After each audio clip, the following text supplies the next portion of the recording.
Hi everyone. We're just waiting on one more player.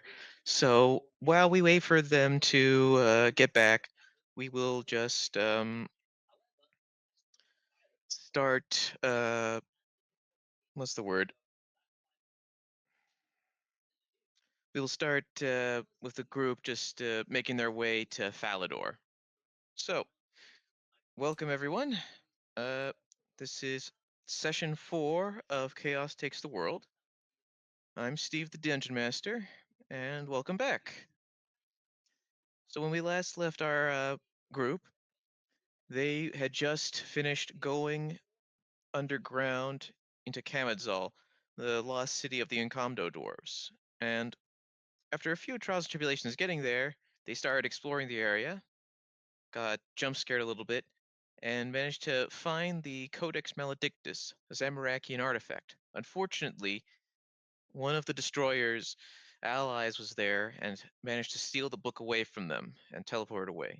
So now the group is heading back to Falador to try and find Sir Tiffy and get an idea of where they could go next for more artifacts. So right now the group is currently making their way out of Kamadzal, and as they exit the ancient ruins, light well, it's incredibly blinding out because it's the middle of the day, and coming out of the dark, dimly lit ruins has affected everyone except Luke, who has thankfully got his sunglasses on. So, which way do you guys want to go first?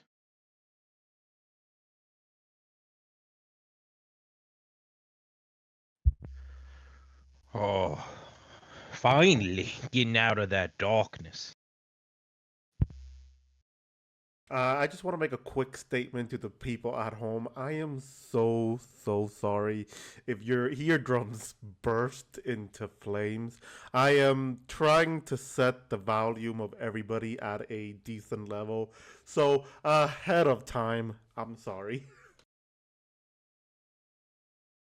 Don't cut off the sergeant like that. I saw Sergeant actually repeat yourself again so I can make sure the volume is right. I said, uh, it's very bright out.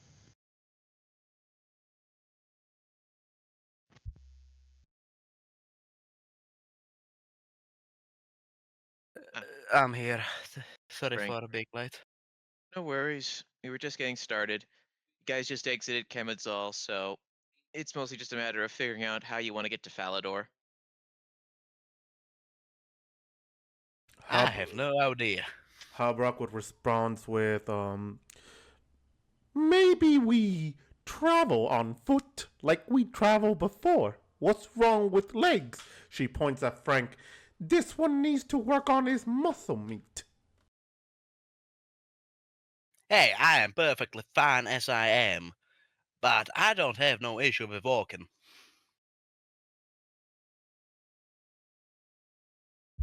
We can just walk back the same ways we came, I guess. Back to Sir Tiffy to let him know we failed.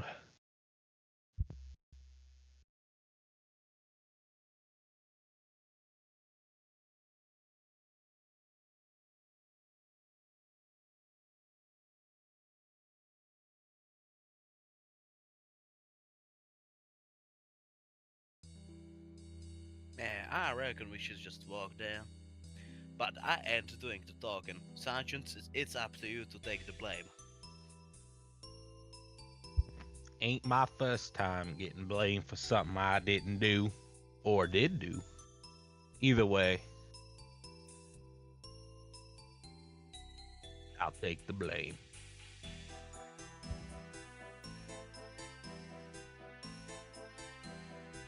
Hubrock goes, We we still have other artifacts. We get them quickly next time. Focus on it. Me focus on artifact next time. You be meat shield, she says, looking at all of you.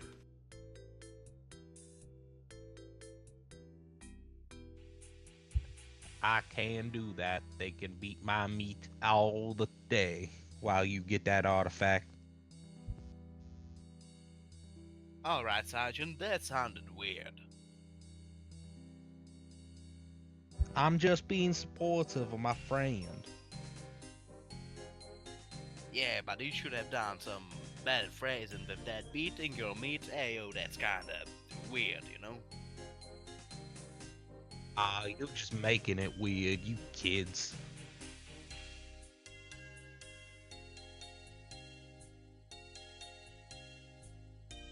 All right, so sorry, give me 1 second. I have to check something real quick.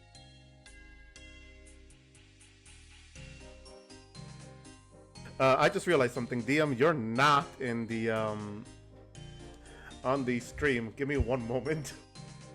God damn it. Oh, don't worry. They can hear you. Just they can't see you. Yeah, I guess this much. Don't put him there, like, it's even funnier. I'm just a ghost. Okay, so yeah, I'm just checking the map real quick. Alright, so you guys have 2 options to get off the mountain. So there's a small pathway that'll take you to Goblin Village, or you can head south and go past the Dwarf Outpost, but that'll require you to go all the way around. Whereas if you go through this little shortcut, it might be a little easier to get to the bottom of the mountain. So it's up to you guys, though.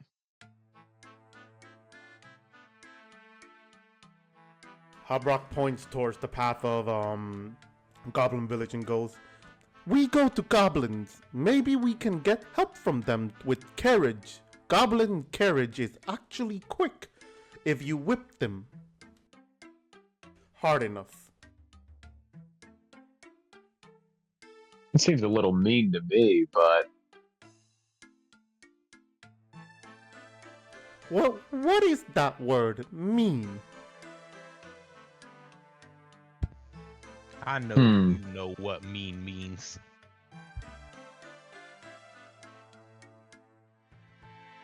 She just shrugs it off and looks at the rest of you and goes, "Goblin Village?" Yeah, why not? Sounds good to me. Alright, so making your way to Goblin Village is relatively easy. You head down the path a bit, but... Hold on 1 second, I need to check something.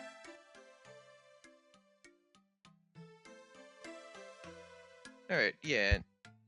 It doesn't take you too long to find another smaller path into the Goblin Village itself. The goblins there are just kind of back to more their usual selves, just walking around the village, picking fights with each other. Usual Goblin Village shenanigans. No shouting big high war god. No, sadly, they've realized they have better things to do. They could beat the crap out of each other in the name of the Big High War God. Hobrock is just looking at that proudly, and she breathes in the air heavily and goes, "Ha! This is society. Great battle between each other for Big High War God. Prove who's strongest. I like it."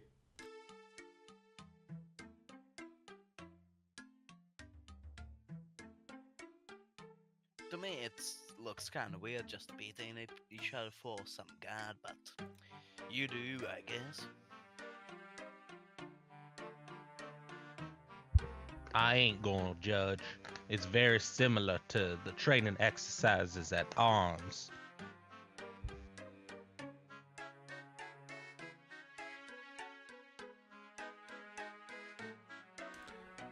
Hobrock just walks up to I guess I should better ask once we get closer to the village, walking into the village. Are the generals, is one of the generals outside, or are they still in their hut? They're in their hut, but you can hear them arguing about something. You can't quite hear them just yet, because the door is closed, but you definitely hear them arguing about something. Hobrock goes and grabs the door handle and just forcefully opens the door just all the way. Not trying to like slam it open, but just like open it where it doesn't slam against the wall, but it just leaves a good enough gust of wind to like somebody is aggressively walking in. Yeah, they don't even notice you. You can see General Bent Nose just shaking his fist and going, "No! Anchovy best topping!" And the General Warface is like, "You stupid! Pineapple best topping! No anchovy! No pineapple! No anchovy!" Hey! Halbrock says a bit aggressively. She goes, "Me came back!" They turn to you and they both say, "Oh, Brock, you answer question. What best pizza topping?" She takes a moment to think. She recalls what pizza is and she goes, "Me eat whatever pizza there is. Pineapple, anchovies, but if me pick favorite, I like both. Both have really good taste of salt and sweet. Both is good. You should try both." The generals are meditative on that point. They think for themselves for a second. Then they go, "No. That bad idea. Why mix salty with sweet like that? Yeah, anchovy and pineapple need to be separate. But what if we combine pineapple with tasty meat? Yeah, that better option. Yes, you get meat from cow. Yeah. Oh wait, me forgot. Welcome back, Hobrock. What you need?" Me need transportation to City of White Knight. We have to report to a Sir Tiffbutt. Sir Tiffbutt. Or We was don't it have- Sir Tiffby? Me no remember. Name's confusing. Yeah, especially White Knight names. Such weird men. Yeah, you remember one? Mr. Sir Manic. Yes, Sir Manic, that his name. Yeah, that guy funny. Anyway, we don't have anything. Why you not use legs?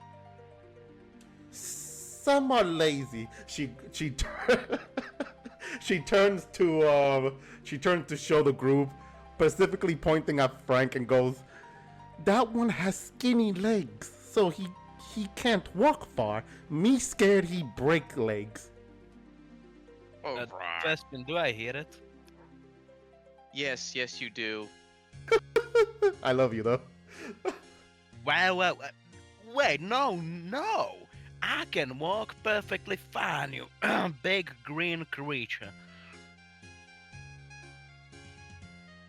Harbrock goes, "We just need wagon and goblins to push them. You don't have spare wagons?" We don't have wagon. Where you think we get wagon? Why do we need wagon? Our feet work just fine. She just shrugs and goes, "Me used goblin wagon before. Me push goblin, me have goblin pull wagon, and me hit them with whip to go faster. You remember, I came here like that." Yeah, but that wagon not ours. You brought that wagon, and then we use wagon to make new shack. She just looks at you and just understanding the goblin logic, she just nods and goes, "Fine. Then I guess we walk. If another hooded figure like last one comes here to asking for artifact because they don't have it, just give them another fake artifact. Be what humans call it, cooperative." No, that ain't it. We just yell at them. You get idea, no? Nah, we'll just yell at them when they come here. Why we give them anything? Unless they pay us. Just to have them not bother you. If you want to fight them, you fight them for Big High War God. But it's just to make easy stuff. I'm sure you have other important things to do, like topping on pineapples. Yeah, we need to get back to that. Yeah, anyway, have fun going back to White City. Bye-bye.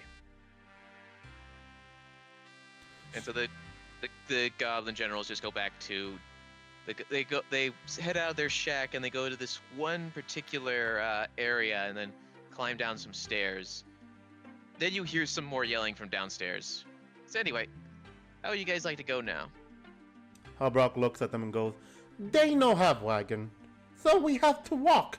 And it's okay, Eye Patch Hat Man," she says, looking at you, Frank. "I carry you if you get tired." You don't need to do that. I can walk perfectly fine. I won't get tired, I promise.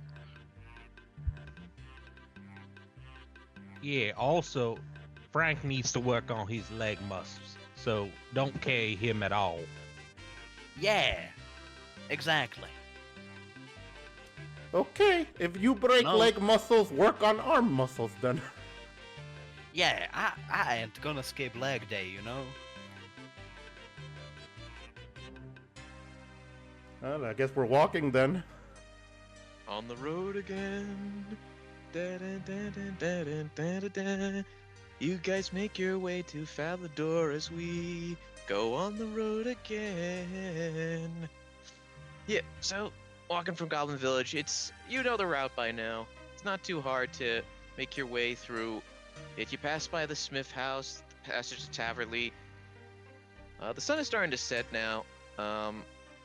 As it gets later and later. By the time you reach Falador, it's pretty much late evening, start of nighttime. So you have a few options here. Would you like to go someplace for the night and go find Sir Tiffy in the morning, or do you want to try finding him right now?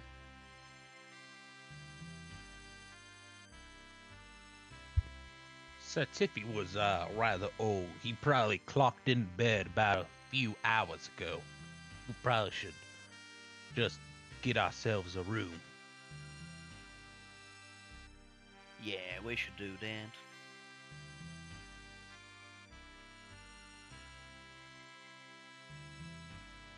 Well, the rising sun is right there.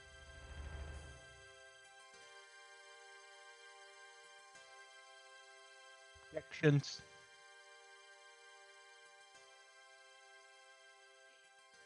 Let's go to the rising sun.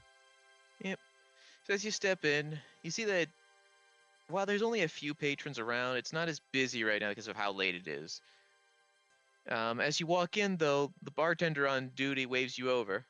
Welcome back. Can I get you guys a room again? Yeah, that would be appreciated. All right. Let's see. Okay. Do you guys want individual rooms or one big shared room? Either one is fine by me. All right. Well, follow me. Or actually, no. Sorry. Let me rephrase that. All right. Head on up. It's going to be the first room on your left. Alright, thank you, miss. Yep. So, heading up. You guys find the room relatively easy. It's got... Oh, shoot. How many of you are... Okay, it's got 5 beds in there. So, got enough room for you, all of you, to put down your stuff, lie down, and rest up. You guys want to do anything before you head to bed?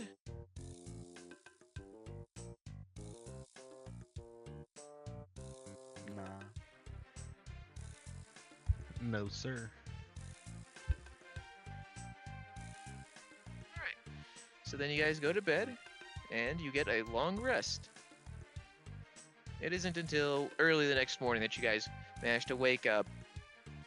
You hear the starts of the city starting to boot up as people are waking up, getting to work, starting to get their shops ready and whatnot. So, yeah. As you guys get up and head down, the bartender waves you over, and you need to just pay 100 GP for your night. Each or total? Total. And Luke would all go right. up to the bartender and pay their nightly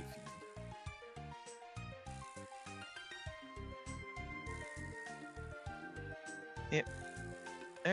You're all paid up. All right. Now we should probably hold go up, look hold for up. us. You said we spent how much? 100 gold coins? Yeah, in total. All right. Not each. Covered it. Okay, okay. Who's paying for that? Because Hobrock only has 70 GP to her I name. think, Already paid for it.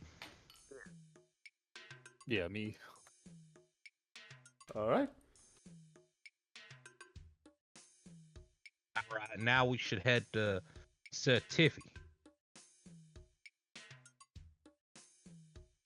I'd try to lead the way towards him, going back to where we found him the first time.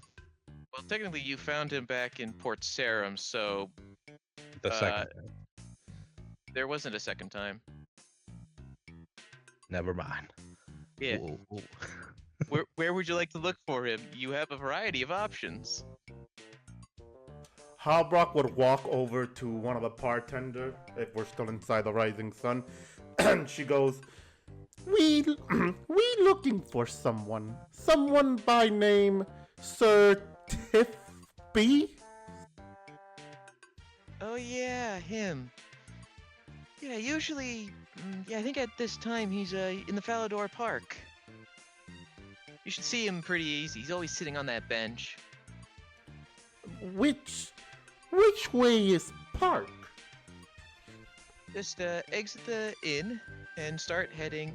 And once you're outside the door to so yeah, she points in the direction of east.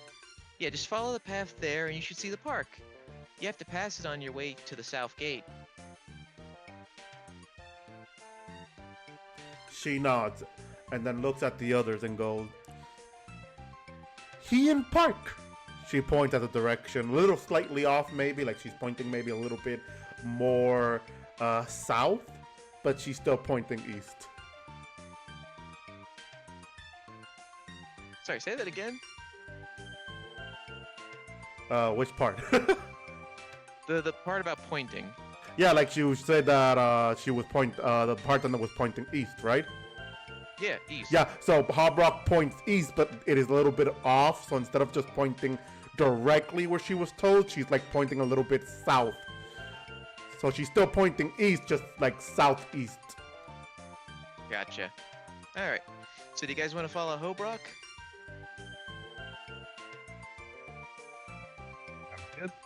Let's go.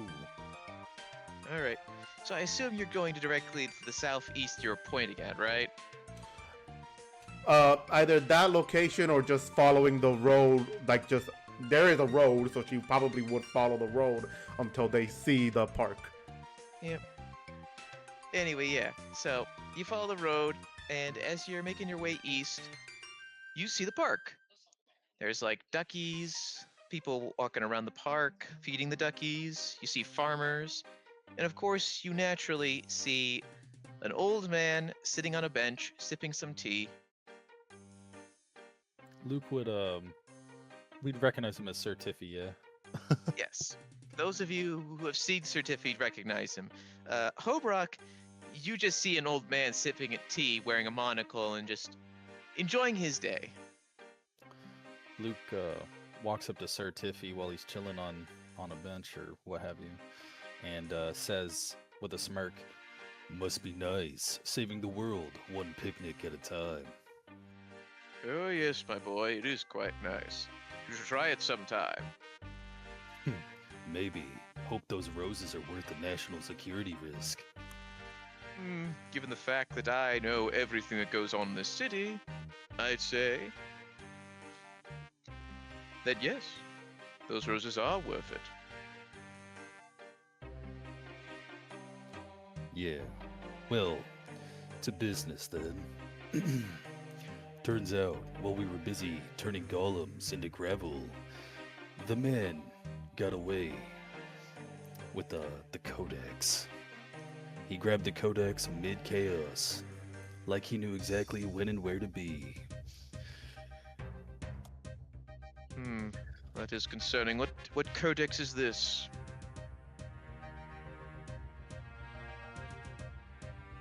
What was it called again? The Maledictus? Yeah, Codex Maledictus. I made the name up, so yes. Gotcha. The Codex Maledictus. On the bright side, at least the golems got their money's worth. That is a rather interesting book. It has no power to it, so they're just collecting random little bits related to the gods. So interesting. How did the lead go in the Goblin Village? More or less, a sham. So you found nothing?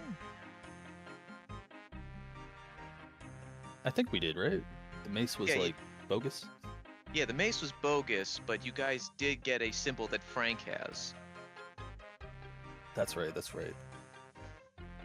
Yeah, when we got there, they were worshipping some sort of mace. But we weren't entirely empty-handed. He would look to Frank. He would look to Frank and look back to Tiffy and say, short-legged man has an emblem or symbol of some kind. Yeah, I do have that, but first of all, fuck you, Luke. I ain't short-legged. I am average fucking height. Don't you dare ever call me short or something like that again. And I pull out the- Well, real quick, so you can continue, Frank. As you say, don't ever call me short again. Harbrock doesn't pat your head, but she puts her hand right above your head and tries to measure the difference of height between you, me, and Luke. You measured to be 100 meters because. Okay, does Hobrock actually know math? She's just going by the measurement. Remember, she is 7 foot tall, so she's just trying to see if she should still call him short by her standard. Yes. Frank is very much dwarfed by the 7 foot tall orc and the 6 foot tall man. Luke would wink at Frank. Don't worry, short stride, long survival rate. Anyway, Frank, do you give Sir Tiffy the symbol? I pull out a symbol from my pocket, I hand it over to him, and I look at Luke and Hobrak just angrily. This is an interesting thing. Sir Tiffy, turns the symbol around, weighs it in his hands. I'll have the folks down at Double Knight HQ examine it further. This is a rather interesting kind of bronze. Don't think I've ever seen a goblin use this before. Well, at the very least,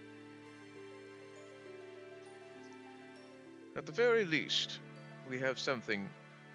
So, they have 4 relics now.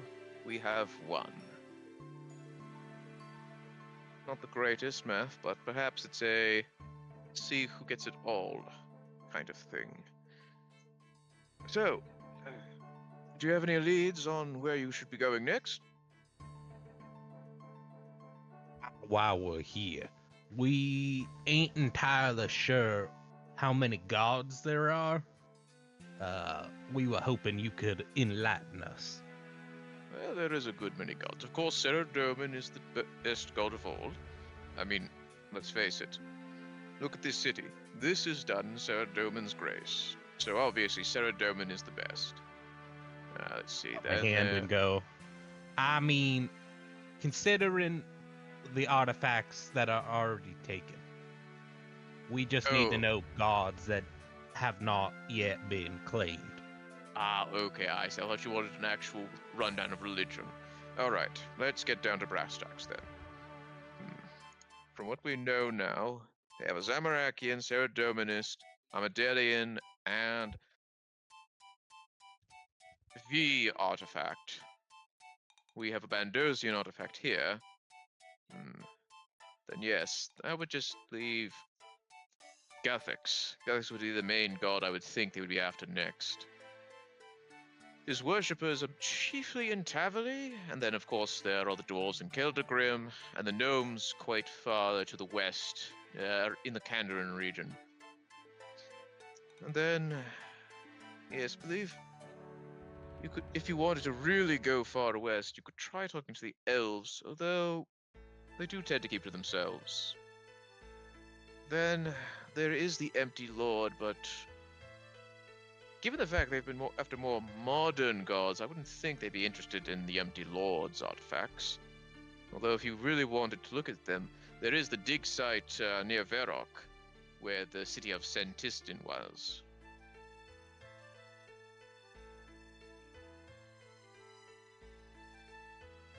Now, if I recall, was there a god, like a floating broccoli god of a harvest? No, not a broccoli god. Are you thinking of the rumors of the cabbage god? Well, is he the god of harvest? Because that's basically all I know about him.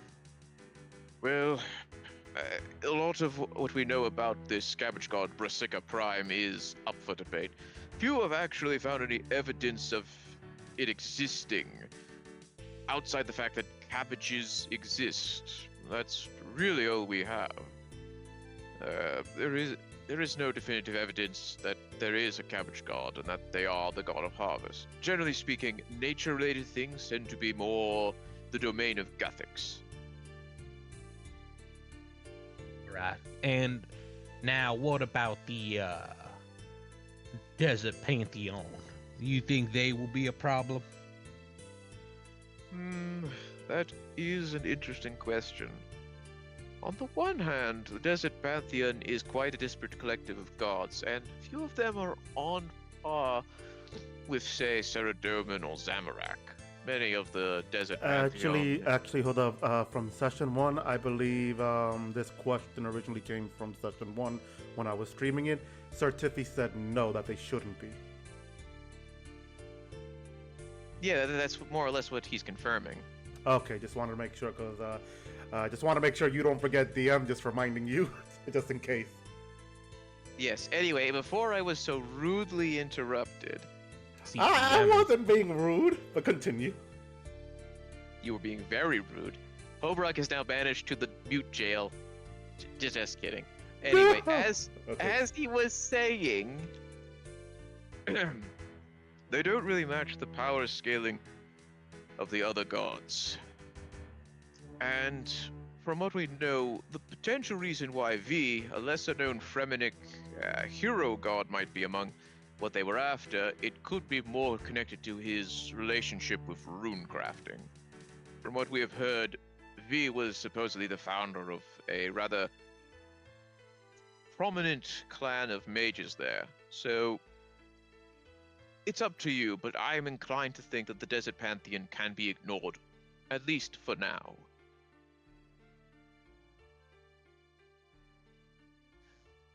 All right. Well, I was hoping to ignore them anyways. I really do not like the Desert Pantheon ever since, you know, what the Het followers did to the duel arena. Do you mean the Emir's arena? What? Don't you mean the Emir's arena? Because that's still there. Ain't sure what you're talking about. I'm referring to the duel arena. Earthquake brought it down, and Het followers, you know, rebuilt it as a big old hot spring. Are you sure, good sir? Sergeant, that never happened. Are you alright? Never happened. I was there during the collapse and the rebuilding. Harbrock interferes and goes, he drink a lot, so maybe this is how he is like when he has no drink. Somehow drinking makes him sane.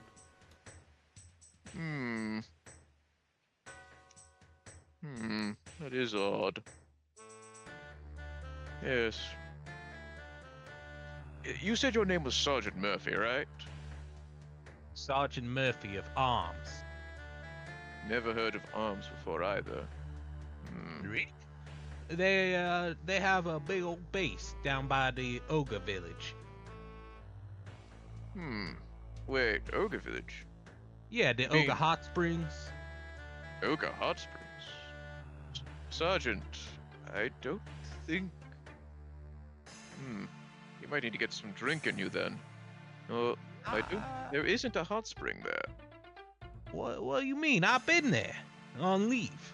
Me and my fellow sergeants went down to the Ogre's Mud Hot Spring. It was a pretty nice time. No, there's only really the Myths Guild down there and a cove of Corsairs. No. Never Ogre heard Hot of Spring. neither of those things. Something is rather odd, Sergeant. I'll look into this because... something about you is not adding up. Well, if you wanna, I heard that since Arms disbanded, but I haven't heard much about Lord Marshal Brogan. He might be where you want to look into. I'm That sure I'll he do. can set you straight. That'll do. I'll let you know what I find. But circling back to our main topic of conversation. So, Guthix would likely be the next place you want to check out. Or you could check out Sentiston to see about the Empty Lord. Well, reckon since Taverley's close, we should probably go there first. That would make the most sense. Anything else you'd like to report to me before we part ways? Habrock shakes her head, not knowing anything to say.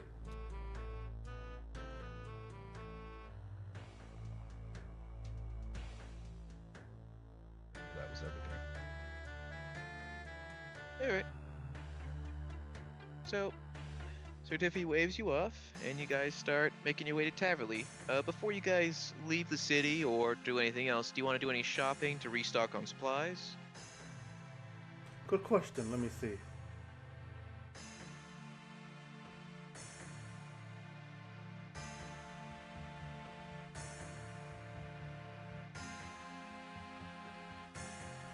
Hard Rock looks through her inventory and says, maybe we should. Wow, hold on, my cold is getting to me now. Maybe we should head over to shop and get potions. We need potions, no?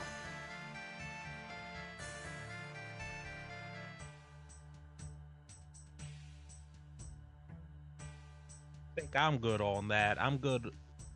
I think I'll just sit here in the park and drink some alcohol until you guys are all done. Thinking. I got a lot to think about.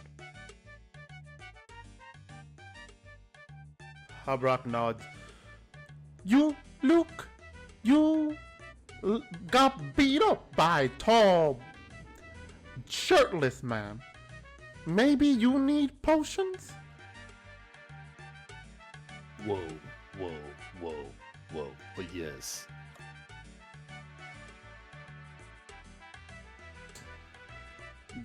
Then Harbrock nods and goes, let us go then. Maybe we can find other things that we might need.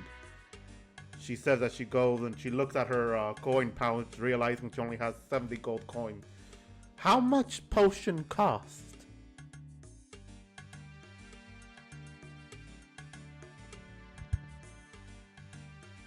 50 gold pieces. Harbrock just trying to remember the last time she ever heard a voice in her head telling her that amount. She goes on ahead and just keeps that in mind.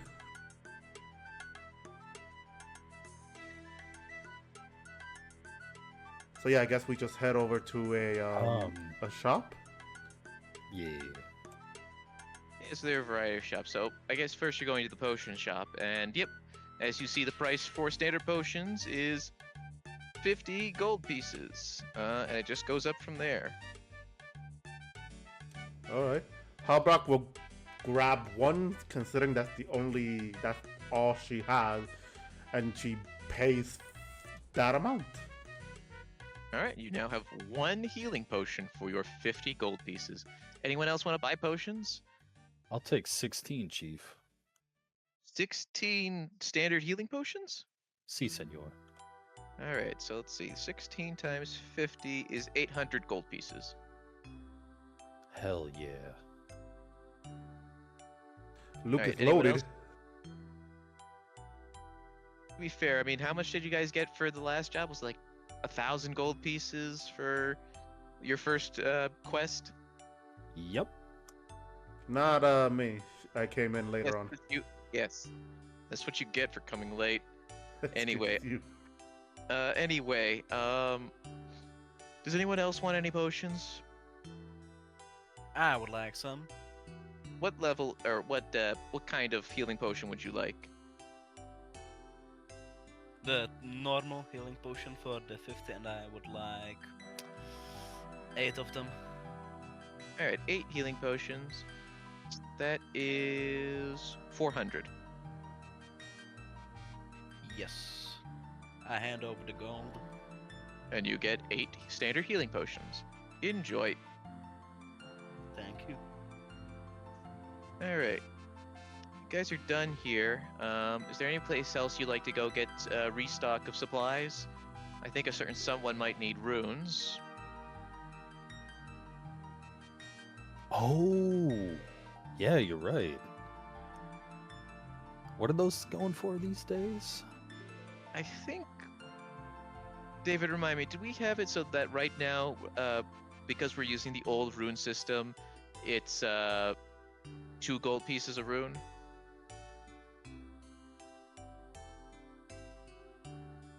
Yeah, while Luke is trying to calculate that, or someone else, real quick for everybody else outside of the stream, I'm noticing that my stream had a little buffer.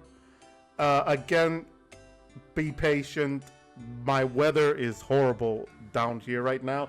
It looked like it's about to storm because it's getting really dark in here. So thank you all for your patience and sorry for the horrible buffering.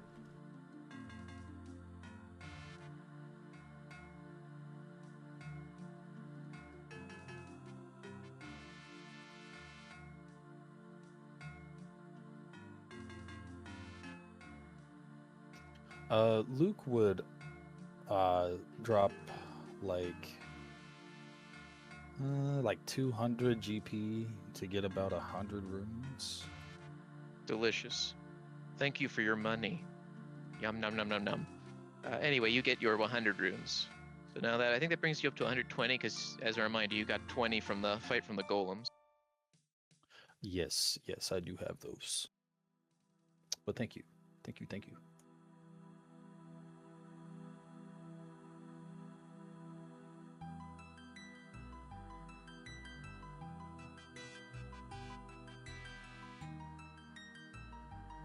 All right. Does anyone need anything else before we start making your way to Taverley? Nothing comes to mind. I don't think I need anything else from what I'm seeing.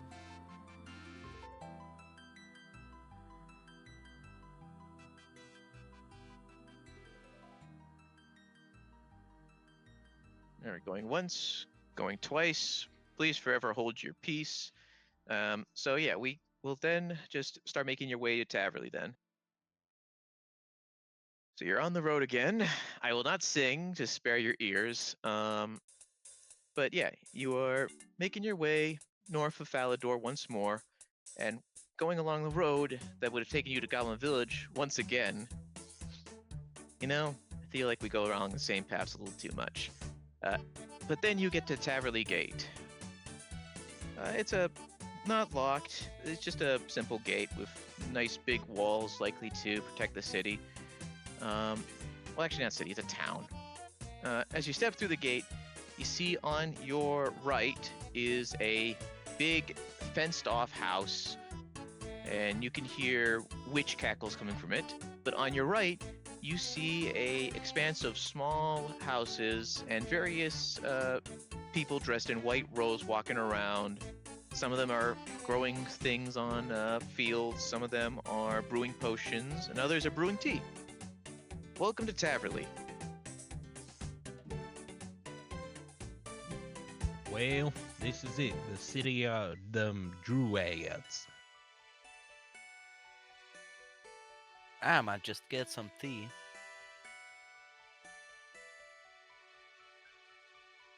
Oh. DM, can I go and just buy tea? But you can go up and ask them, and instead of having to buy it, the druid goes, "Well, since you want some tea, here you go. Enjoy, my friend." And he just gives you a nice steaming cup of tea. Thank you, good sir. You're quite welcome. Is there anything else I can help you with while you're here in Taverley? I turn to the group and ask, is there anything we need here?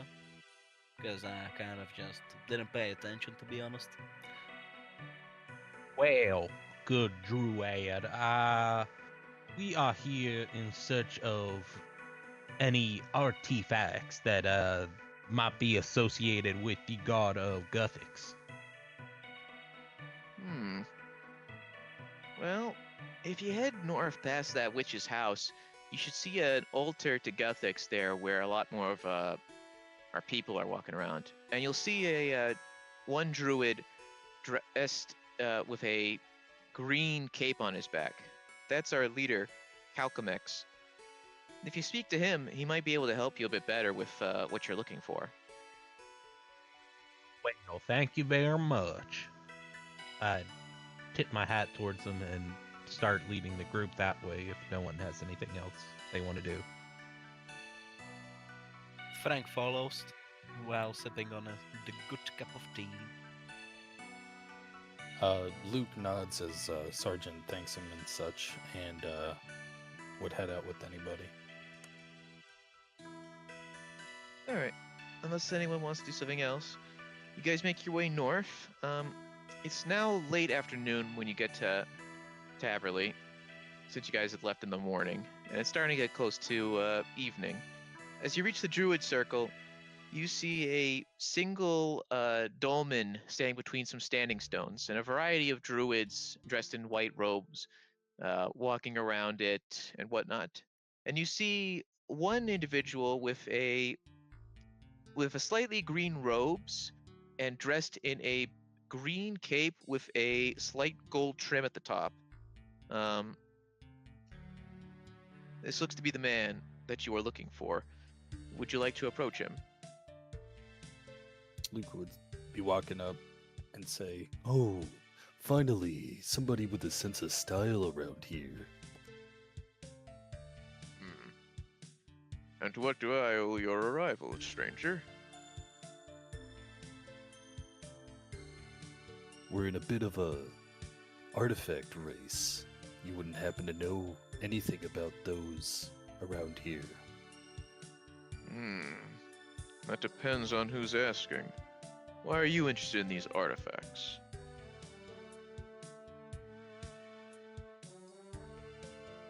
I am a current associate working on behalf of the White Knights. We are attempting to collect them all before some evil a-hole gets his hands on them first. Well then, how is Sir Tiffy? Is he doing well?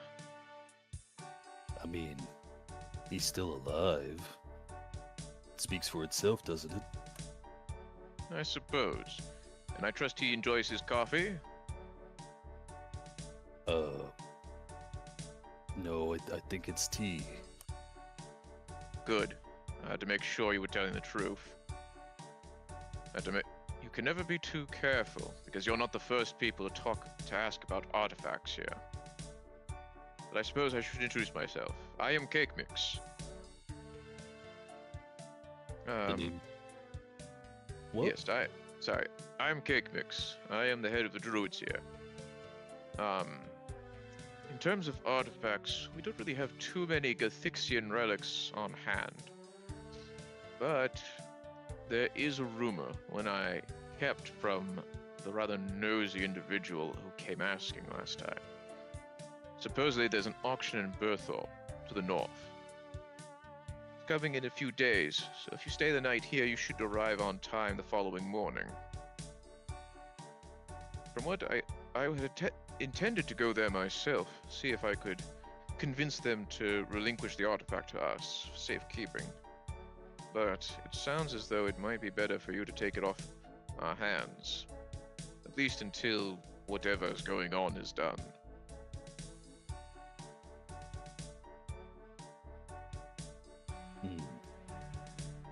You look to the party. Sounds like a plan. Questioningly. Sounds pretty good to me. I ain't never been to no auction before, but I sure we can win it. Albrock doesn't say anything. For anybody who's probably would notice, they could see Habrock not enjoying where she is right now.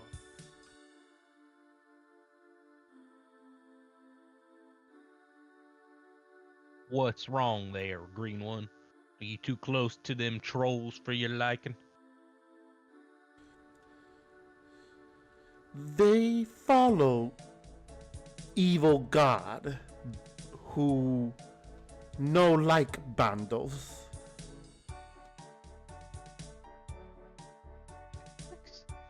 I ain't never heard no one call him evil guy before. Me neither. I believe he's one of the good ones. He is no good. He is evil. He no let bandos be bandos. You see, not everyone likes someone who wants to fight every second of the day, you know? Yeah, you should take some time off fighting to just walk around with swagger.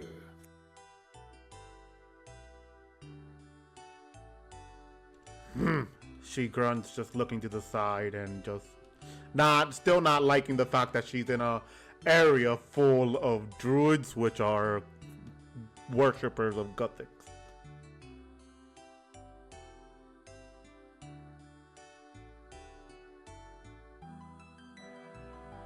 Well, now, quick question there, Cake Mix.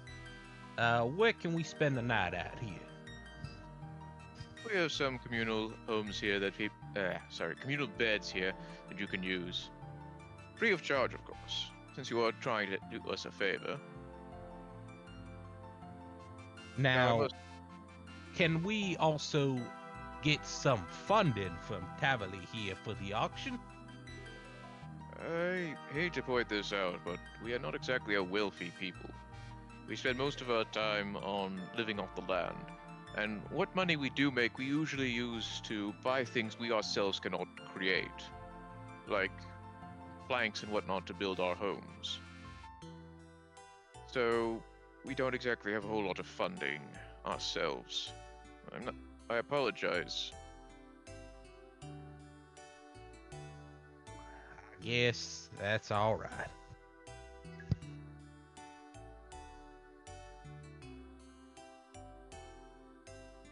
I turn to the group and go, how much money we all got collectively?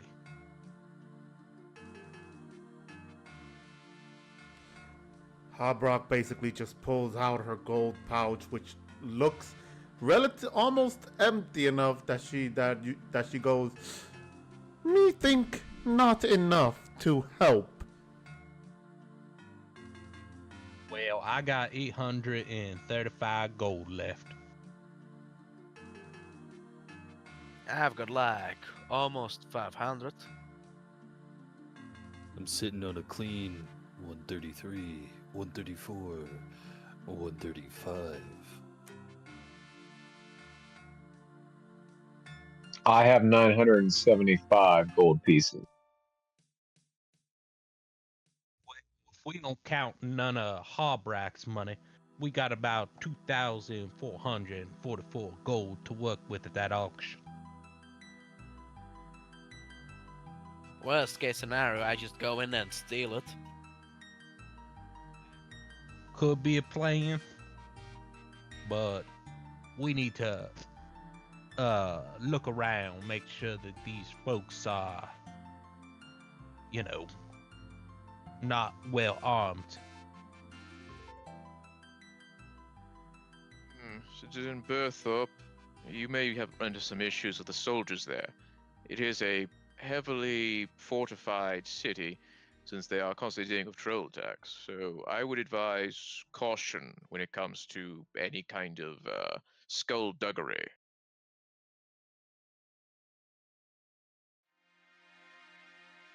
Thank you for the warning, sir.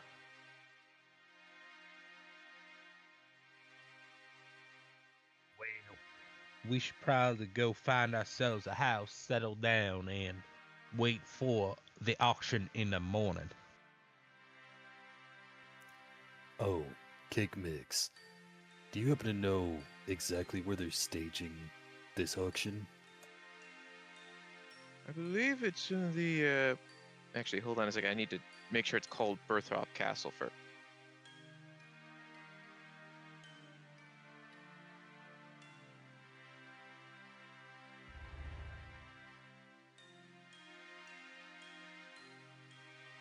Let's see. Buildings. Yep, it's called Berthrop Castle. Yes, Berthrop Castle, I believe it is. I guess you could say the command center of sorts for the prince that lives there.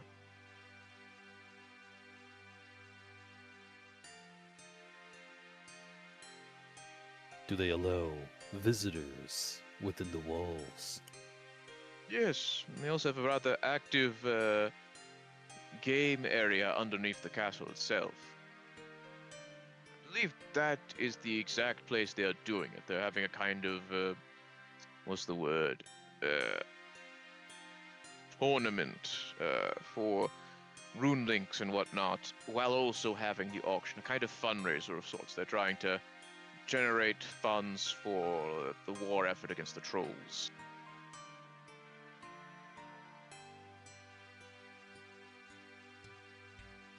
Luke would look at the party and be like, it could be worth taking a look around, getting a scope of the place. Make sure we have entrances and exits covered in case we do have to steal it. Sounds That good. isn't a bad idea there, Cadet Raven. Good call. Alright, would you guys like to start heading towards... Oh yeah, that's right, you guys were gonna go to bed first. So yeah, you guys want to head to bed now, or is there something else you want to talk to Cake Mix about? Harbrock Go look at the is game ready. room first. Oh, sorry. Go ahead, Sergeant. I think we were wanting to go look at the game room before. That's over in Berthrop. We aren't there yet. How long does it take to get there?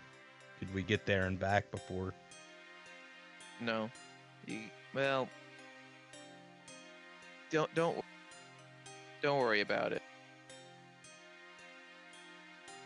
I'm worried about it now. Okay. You'll have time before the auction is to case the joint. Don't worry. Okay. Yeah, just it's getting late, and you don't want to get there too late, because then you'll look even more suspicious. Don't be suspicious. Don't be suspicious. Don't be suspicious. Don't be suspicious. Harbrock being incredibly find it. suspicious at this very moment.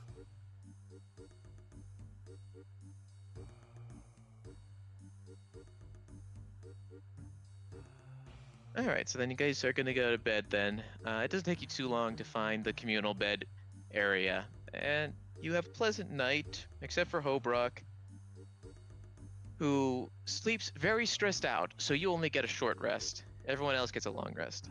Luckily, there wasn't any combat, so it wasn't too hard.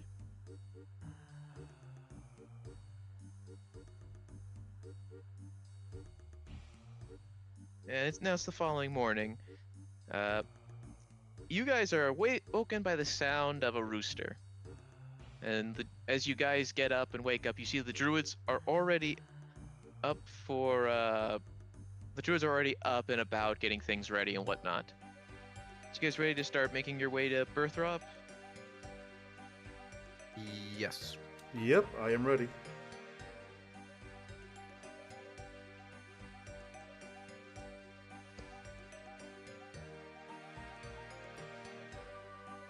All right. So as you start heading north of Taverley, you pass by the Heroes Guild. A lot of you don't really know what that building is. You just know that it's where a lot of really important adventurers hang out in. So you just leave it alone for right now. You also pass by a white knight with a blue or feather plume in his helmet. As you guys pass by him, he salutes you, seemingly knowing that you guys are working with Sir Tiffy. And then you arrive in Birthrop. The first thing you see is the rather large bar, and right nearby, then right past the fence, you see a gentleman taking care of some grapevines. Making your way around the roads, you eventually reach the front of the bar where the actual entrance is, and you see on your right is the castle, surrounded by rather large walls before you get to the actual building. And on your left, you see an entire training camp of soldiers doing training exercises by following their instructor, attacking in front of them and attacking dummies and whatnot. It's very active camp. So where would you guys like to go first? Well, before everybody decide, Hobrock is just looking at that camp, interested to see the human just punching dummies. Where she goes to Frank. Hold up, between Luke and Frank, who looks more military appropriate? Luke, definitely. Probably Luke. Yeah. So she looks at you, Luke, and she goes, "Why do humans punch fake things? Why not punch real things like each other?"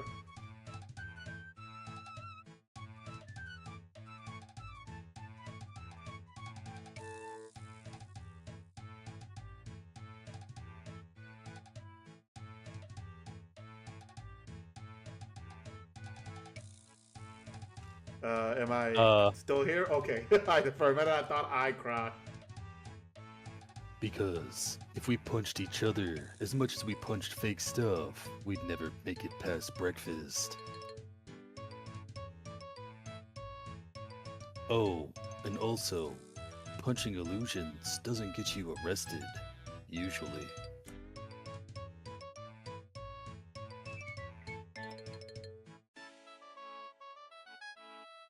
Me think me understand. She says, like her facial expression is just more like she's thinking, but she is like, she understands a little bit of what you're saying.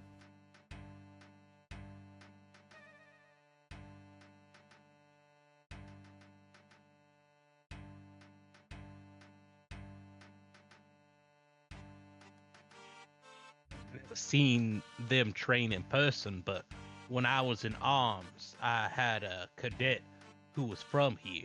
They use claws in combat. It's kind of crazy.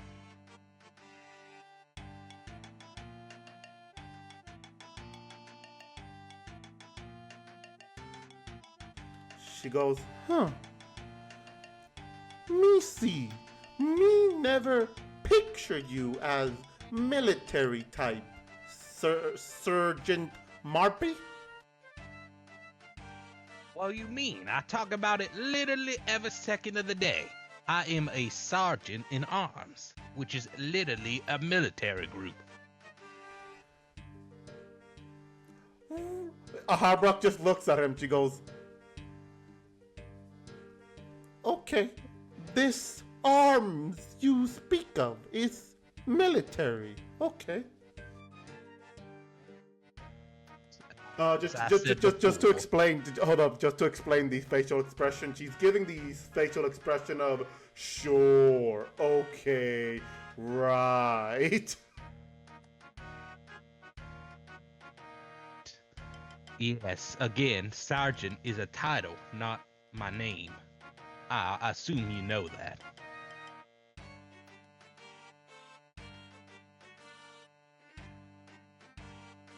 She looks at you and just not knowing what a sergeant is. She just looks over and goes, "Castle that way. Do we go to castle now?"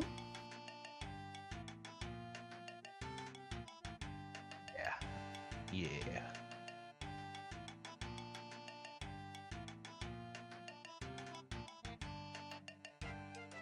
All right, so going to the castle, you step in and you see a lot of the servants running around, trying to get things ready. They don't really pay much attention to you at this moment. So you see this one room in the center with like some pedestals and colored rocks on it, and then all right, hold on, I gotta check the map again.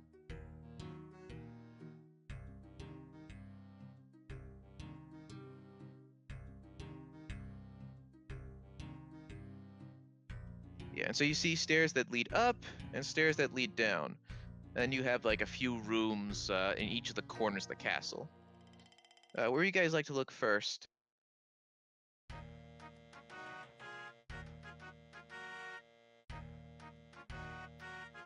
Was all your idea, Cadet Raven. I believe you should take the lead on this.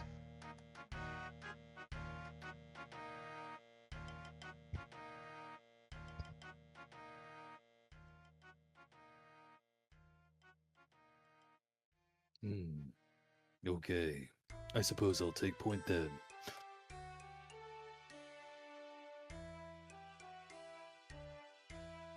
And there there's like some sort of you said there was rooms to the left, right, etc. Yeah, in each of the different corners, there's like another additional room, and then you have the stairs that go up and down.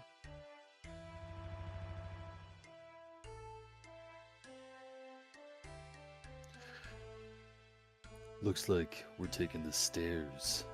And he would head down the stairs. All right. So as you head down the stairs, you enter a super spacious area with like two separate floors in this rather strangely open basement. And within it, what's the word? And you see like in the very center, as you step in, on your left you see a bar where a bartender is getting everything cleaned up and ready for serving, and then you also see a lot of workers going around getting things ready for the auction. You also see a couple of guards standing in front of a room. And just to make sure, we are in the game room now, or? Yeah, we're in the games room. Yeah, I just need to get the image. Thank you. No worries. Ooh, 2 floors, 1 liver. Let's see who taps out first. And then he would saunter towards the bar. And then stop midway and go, oh, fuck, right. We gotta scope the place out.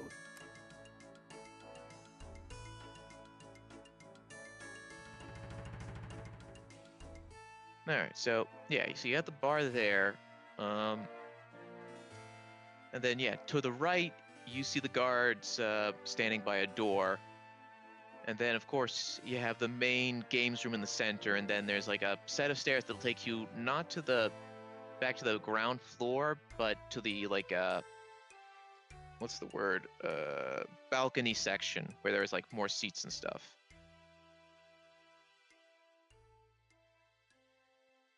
He'd look to the party. Guarding a door. What do you guys reckon the artifact might be right behind it? Probably. It's rather possible. Yeah, it's probably like almost certainly behind there.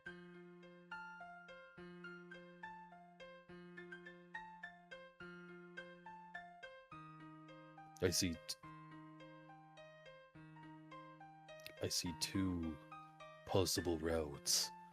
We either make a distraction, get the guards away from the door, and then we crack it, or we just continue with the scope out.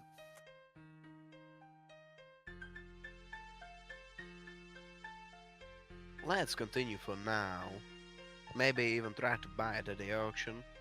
And if that fails, or somebody outbids us, well, we go and bibbidi babbidi doo, your property is now ours. If someone outbids us, let's say, we could always follow them, because they likely may lead us to the group.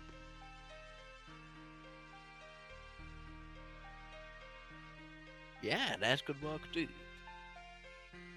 Have we considered the possibility that Hugh Darrow will potentially show his face here?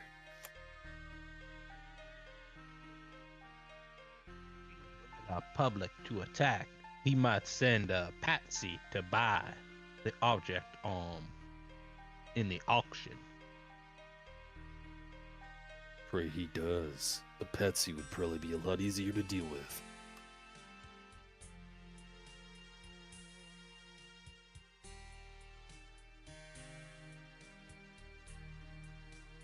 All right. So what do you guys want to do? Oh, sorry. I was gonna say, well, we should just continue looking around then for now. All right. So as you guys are looking around, do you guys want to head to like the main entry hall? Or I guess the main hall is better. Like where like all the stuff is getting ready for the auction. That sounds like a good idea. Yeah. All right. So as you guys step in, you see tons of like tables with like tool stools at them, and then little game boards on various ones. You see draughts, some RuneLink tables, some RuneVersi, and some RuneSquare tables. You also see some patrons sitting there drinking beers and stuff and playing the various games.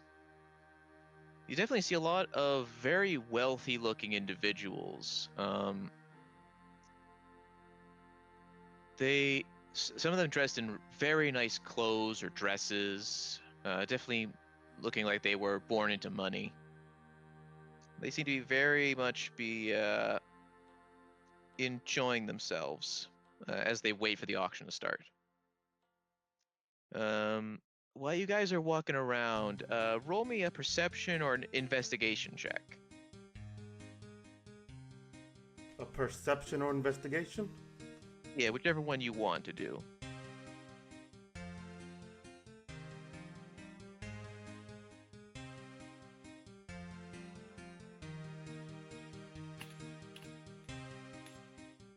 I rolled an 8, but if it means anything, my passive is perception is 11. If it means It anything. doesn't. It means nothing. Frank and Clyde, while you guys are looking around, you notice that there's actually quite a bit of security in this room. Like a lot of extra guards here that are dressed similarly to the two that were standing by the door. So you get the sense that this is a pretty fortified area. They're definitely expecting somebody to try something. Sergeant, while you're investigating, you do discover that though the guards are mostly looking into the chamber and whatnot, they're not paying as much attention to like this sort of connecting hallway around the games room itself that seems to act as like a sort of like a back rooms to it. Luke and Hobrock, you guys don't really find much. You're mostly just kind of drawn into all the looks of all the various rich people playing their games, and are a little bit jealous that they're getting to have drinks and food while you guys are busy doing actual work.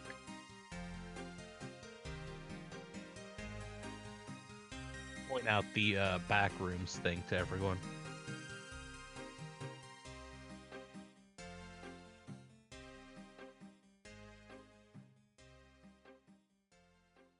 That might be a good way to get there if we want to avoid the guards.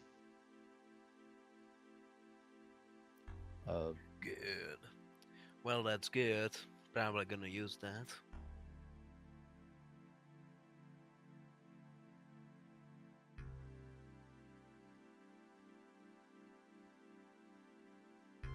Do you guys want to do anything else?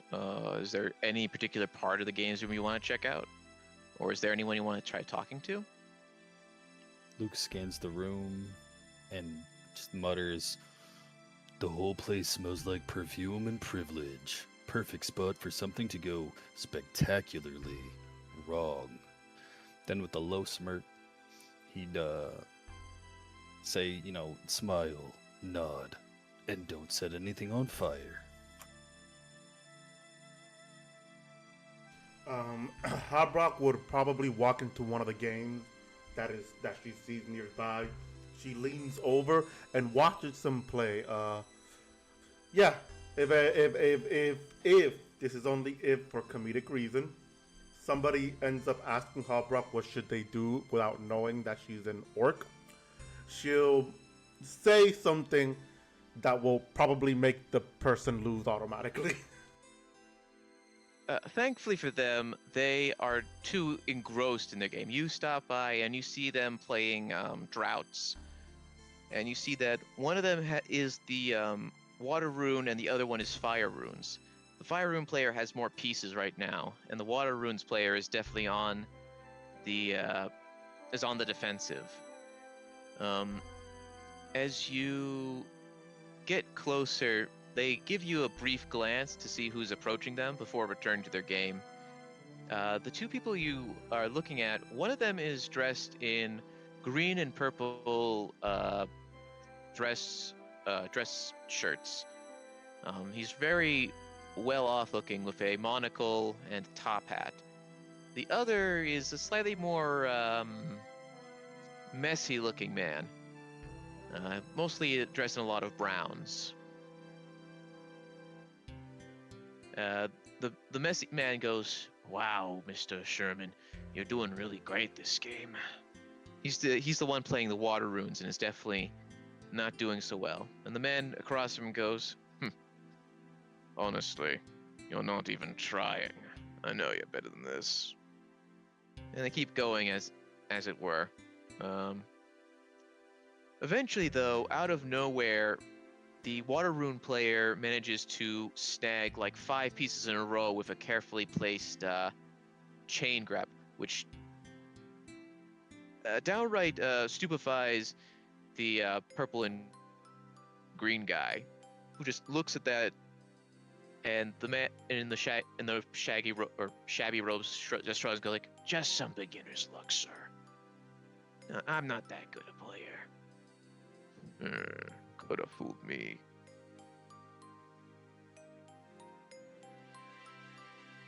Harbrock just looking, trying to make sense to what they were playing. She goes,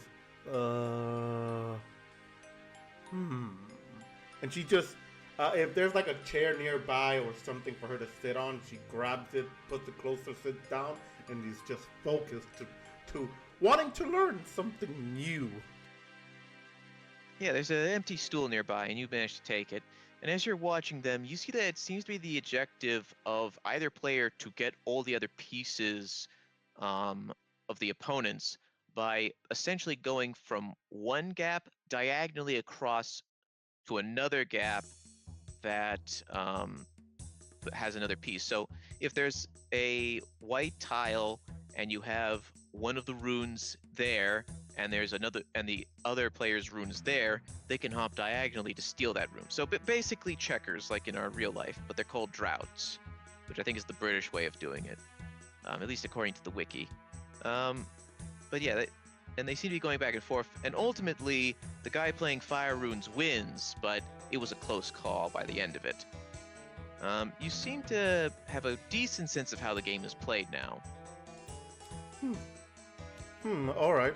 After that, Harbrock is just gives like a small cheer going, "Ha ha!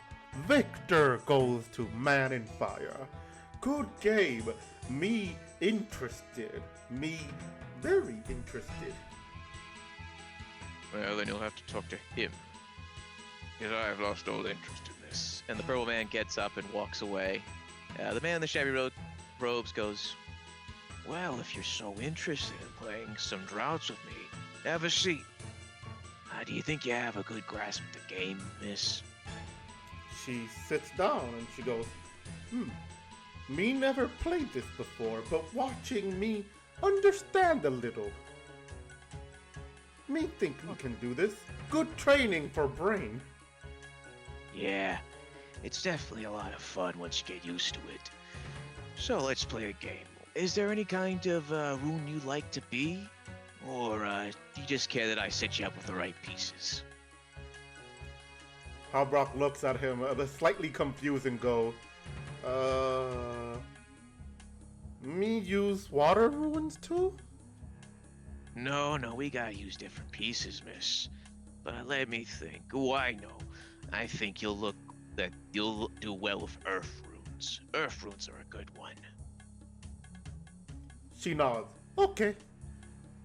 Definitely don't use Earth Runes. He's probably trying to win just by suggesting to you something that he can easily beat. Sir, I have to be perfectly honest. The rune type doesn't really matter in terms of the actual gameplay. I think you're overthinking things. I know sometimes these little things, they bother me. But when it comes to droughts, it's just a matter of just knowing which one belongs to which player. Nothing suspicious about it at all. Can I roll an insight check on this guy? Yes, you may.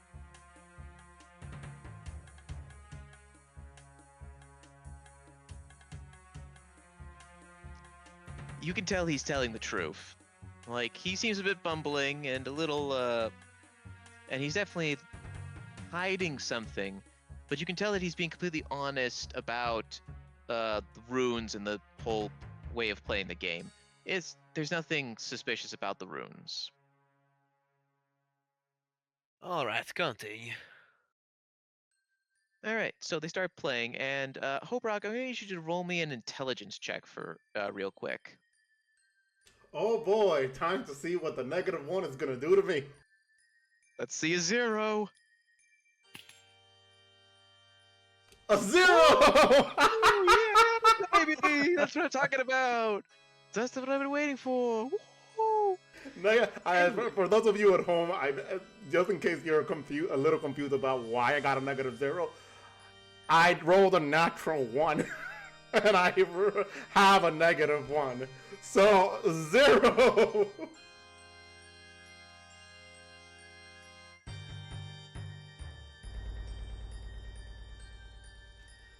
Alright.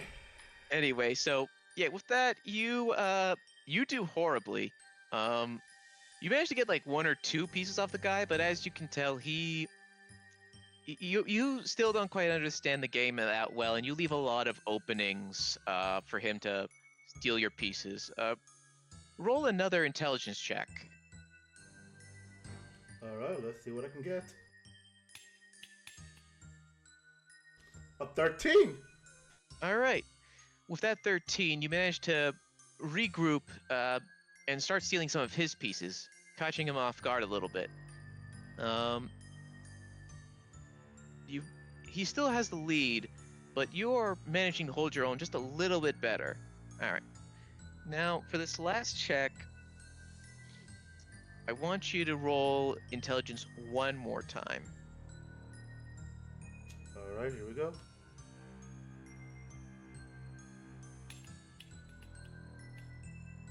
And 6. Sadly, you ultimately lose. He managed to steal the last of your pieces. Well, that was a good game, miss. You did pretty well for your first time. Thanks for playing. So, what are you and your friends doing here? You don't seem to be the types that, are interested in auctions or really coming to the games room at such a time. Seem more like the general casual types. Not quite here for the, hubbub that's going on. Can I roll a quick insight to see if he's trustworthy to tell the truth? Yeah, sure.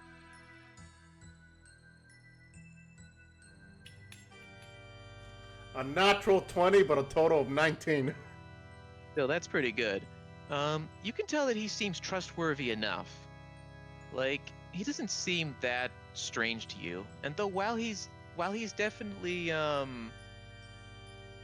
he's definitely keeping something back from you, not like fully revealing who he is per se. You can tell that he definitely seems to be a nice guy. With what she could tell, then she leans in and she goes, "We here to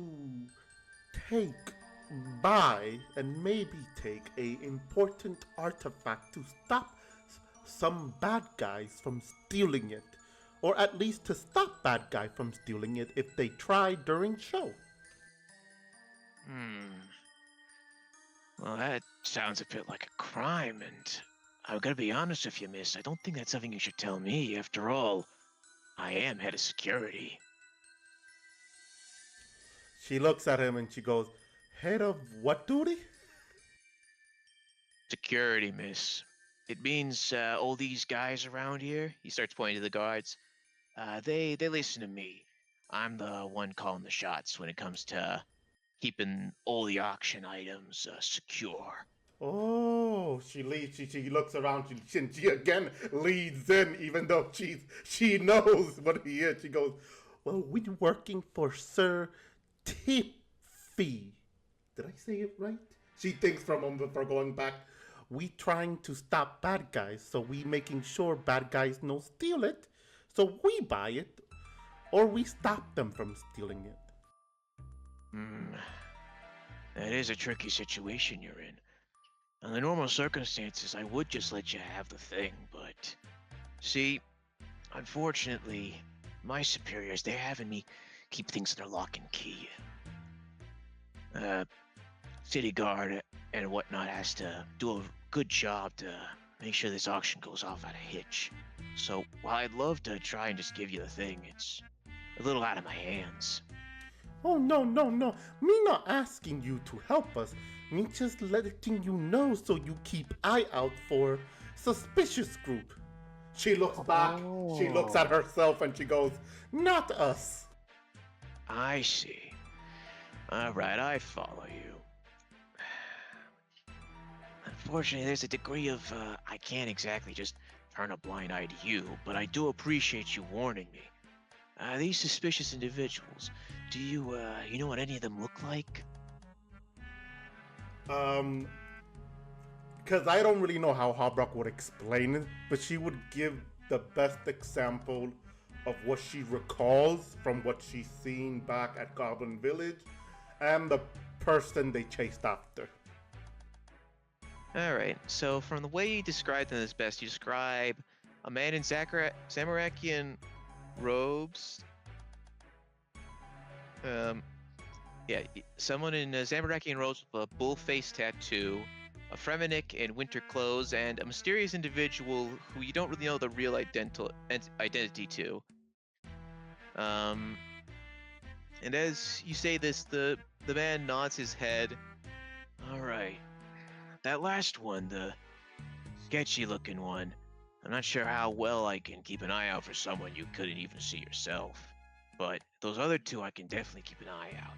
I can confirm that we haven't seen either of them yet. But we'll be keeping an eye out, miss. Yeah. Do you know what this artifact is that you're looking for? "Yes," she says a little bit loud before she goes, "Ooh." And she leads in, she goes, "It is artifact of the evil god that worshipped by druid Gothics. Evil god? That's weird. The only evil god worshipped by druids is Zamorak for chaos druids. Generally, people like Gothics. Ah, but you're an orc. You prefer bandos. I can imagine. Gothics, being the peace-loving guy he is, he's probably not a big fan of. You're not a big fan of his. I take it. Habrock just looks at him as she could tell that he tried to correct her a bit, but she's just. And anyway, yes, it's artifact from worshippers. Yeah, I think what I think it is it's an old pestle and mortar. That's the main Gothixian thing I know that's there. Supposedly used by one of the first people to ever make potions. It's got a lot of historical relevance. But I don't imagine it'll go for a lot, but you never know at these auctions. These rich people, they like to spend a lot of their money.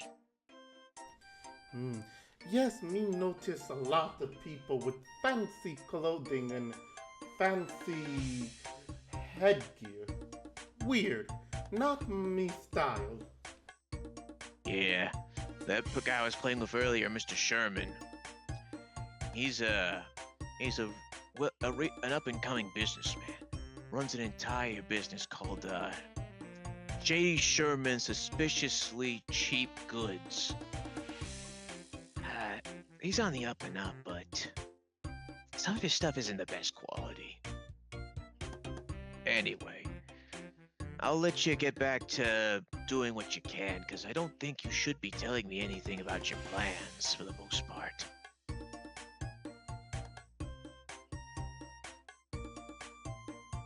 Habrock nods and goes, she gets up and she goes, we help each other. I tell friends to be trusting of you, and you try to trust us. I'll do what I can, miss. Try to enjoy the auction, though. There's plenty of food and drink back at the bar. She nods and she just does a small little jog to the group that are still together, and she goes, me found ally. She points over. She doesn't obviously point over, but she like gives her a thumb direction and goes, Captain of Guard. Me told him everything.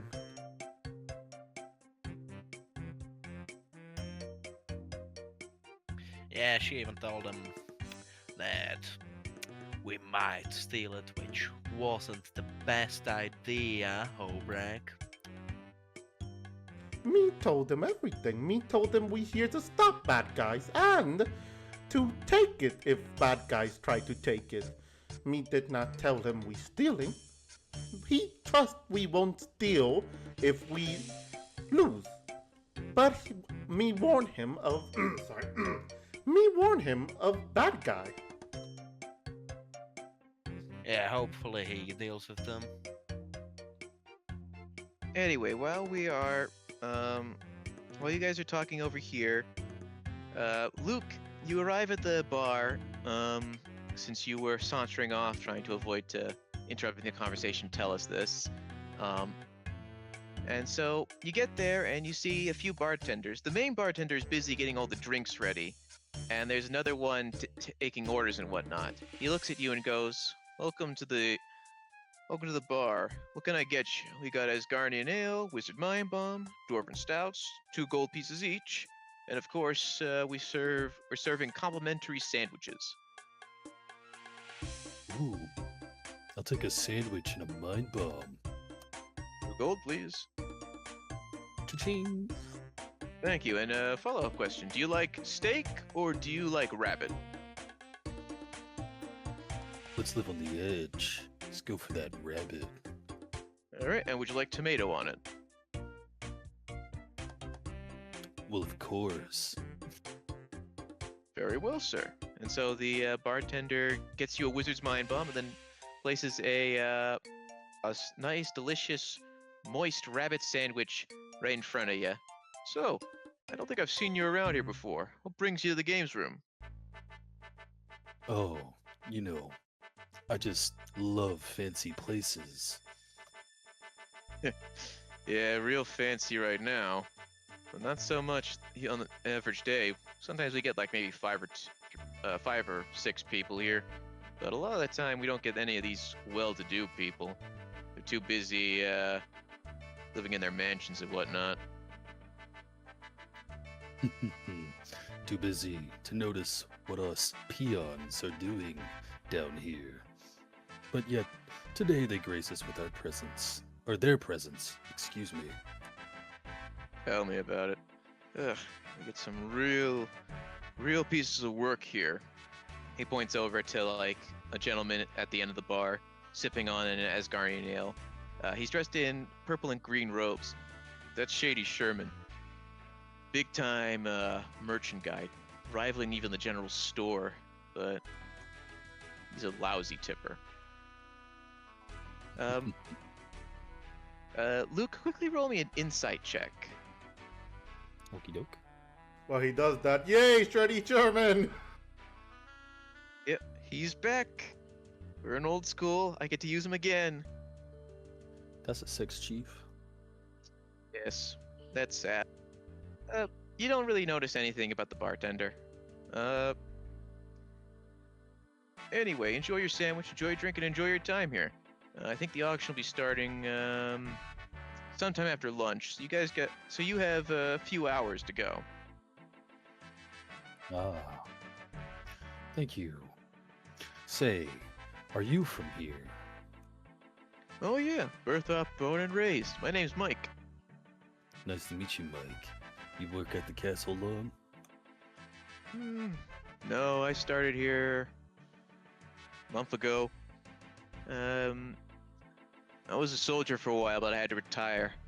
Got pretty badly messed up a while back, and they decommissioned me from work for a while. Once I'm fully recovered, I plan to go back to the front lines. Oh, yeah. Arrow to the knee or something like that, am I right? More like rock to the face. Ooh, it's gotta hurt. Yeah, those trolls know how to throw 'em.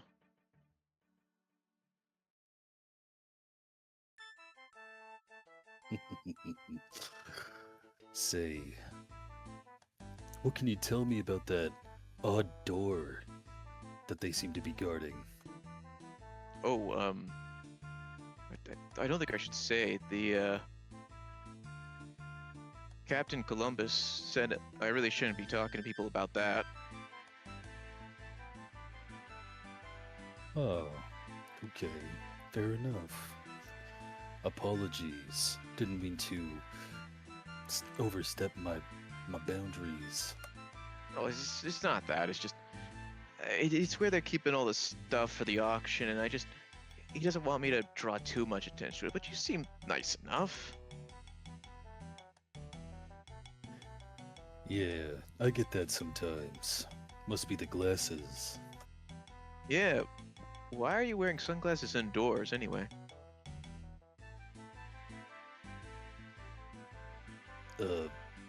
Why aren't you wearing a bow tie?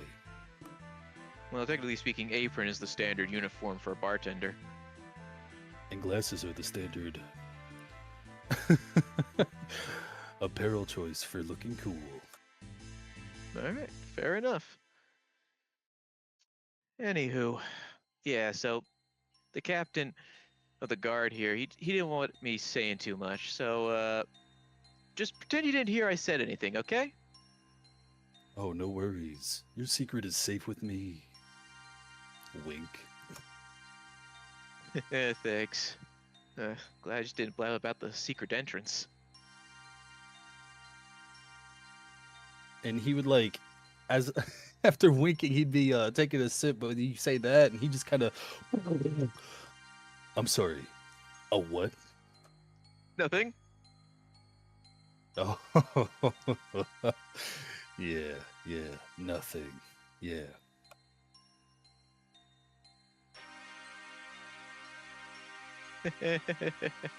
Yep, totally nothing.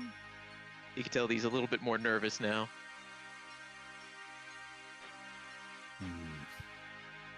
Say, you happen to smoke, or is this a non-smoking establishment? It's a no smoking establishment, sir. I'd have to ask you to head upstairs and exit the castle grounds before smoking. The prince has serious allergies, so the smoke really messes up his nose.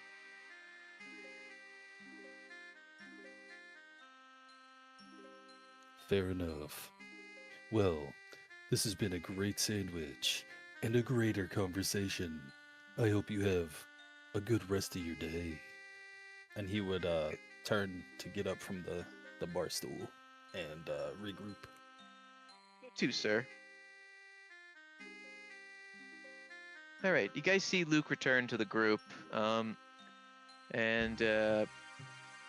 Hobrock, and Luke, you see Hobrock excitedly explaining things to everyone.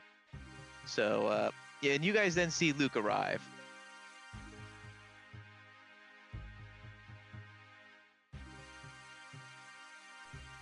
Luke, Luke, welcome back. Me telling everyone that she points towards the head of the security. Me making you ally, head of security. Me told them everything. Oh, please tell me that wasn't a huge mistake. Me only told them that we tried to protect Artefact and take it if bad guy take it. Me not tell them we take it if we lose. Did we find anything else out? No, me just warn him about bad guys we fought and faced.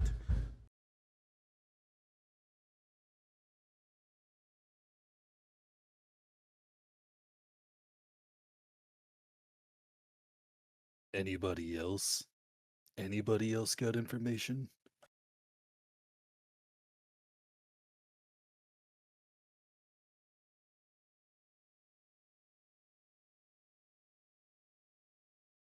Nah. The silence is deafening in regards to that. So I guess on that note, do you guys want to take a quick break just to get something to eat, drink, and whatnot? Yeah, why not? Sure. Sounds good. Yeah, but I'm gonna have to leave during this, so I will unfortunately not be here for the rest of it. Thank you for the RP though. You're welcome. Hopefully next time, well, we'll fill you in on what happens afterwards. So anyway, stay safe. Yeah, thank you. Goodbye, everybody. Bye Have a good bye. one, Kyle. Goodbye. Stay safe. All right. So yeah, we're gonna just do a quick half-hour pause for everyone to stock back up on food and other yummy drinks and whatnot. So, see you in half an hour, folks. See y'all later. See you later, alligator. See you soon.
Welcome back, everyone.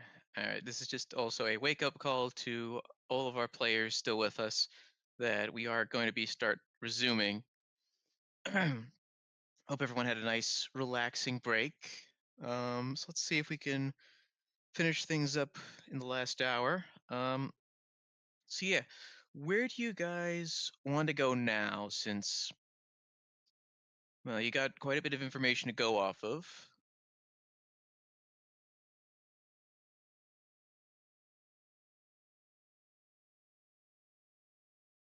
I And so I missed just got the here. parts. Yeah, I had missed what happened before, so I'm not sure what Oh, info we right. got. Okay.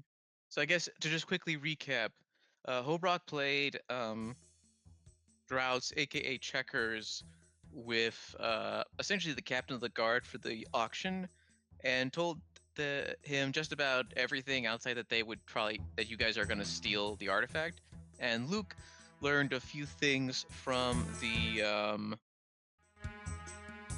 a bartender. So I'll let Luke and Hobrock go into explaining things and start coming up with a plan. Alright, so I managed to get this from the bartender.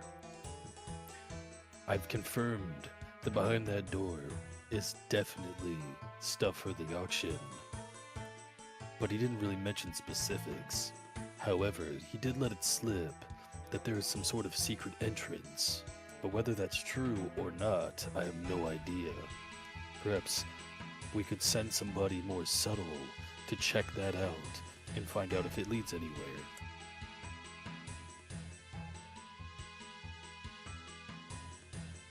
And send a fuck. And exactly who do you want to send?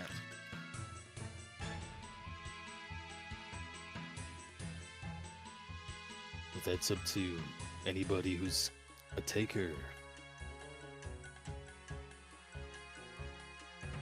Well, Holbrag isn't gonna be exactly subtle. And Sergeant, he'd probably get lost on the way there.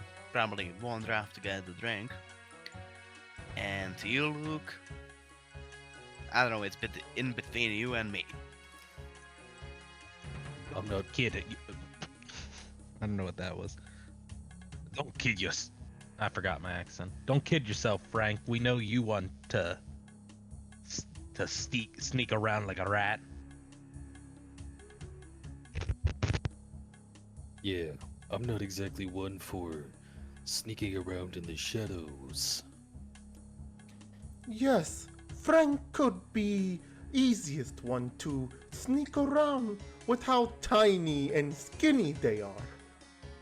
Agreed. Given his small stature, Frank, I think you're up to bat. Well, okay, so where exactly am I supposed to go?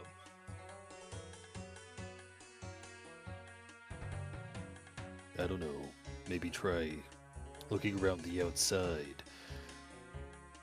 Somewhere. I think a good idea might be to try to estimate where the potential outside wall is and check there. So, I should... Alright. Alright, so I go and basically trying to find another entrance into the auction item room. That's great. Where would you like to check first? I don't know, probably just go towards the room and then just go... Ah, fuck, I don't know how to explain this. There's the door, there's the two guys in front of the door, and I will just go along the wall, and if there is any, like, turns, I will trace the wall to see if I can find a door. As you try to examine the walls around it, at least on this side with where the bar and the guarded door is, you don't really find a secret entrance. But you do recall. Oh, hold on one second. Let me double check who got the check. Sergeant. If you mean the like some hallway or something.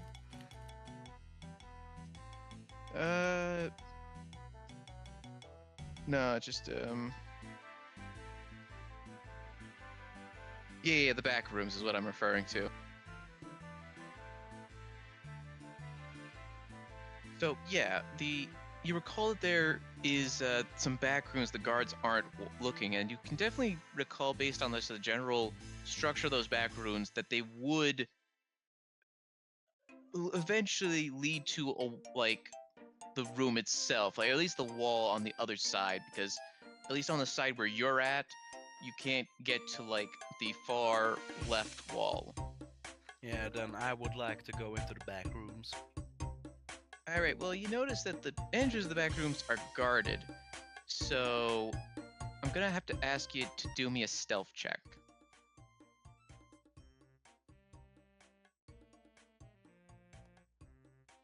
Not bad.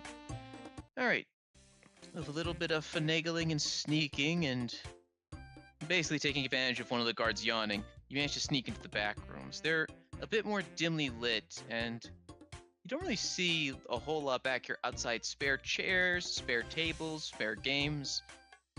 And assuming that I'm gonna assume that you're gonna head towards the wall where the room is, right? Yes. All right. So when you get there and you start feeling around along the wall, I'm gonna have to ask you to quickly do me an investigation check with advantage.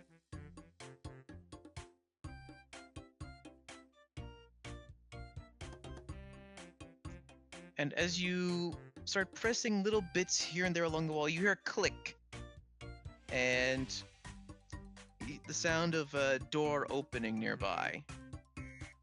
Would you like to enter the door? Yes. All right, so you enter in.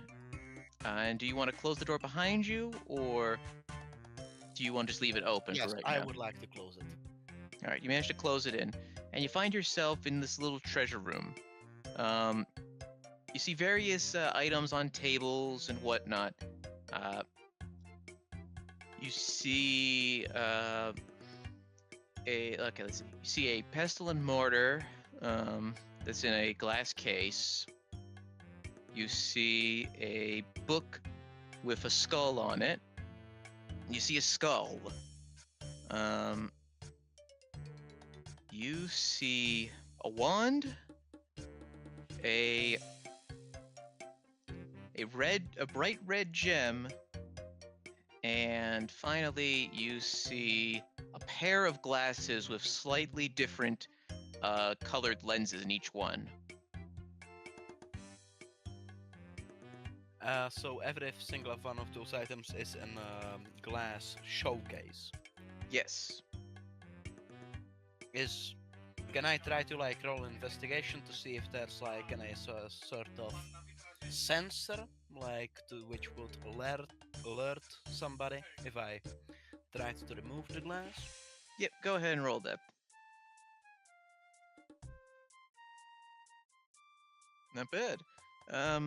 Yeah, so as you're looking at the cases, you do see that there is a kind of mechanism in the glass case for when they're opened improperly.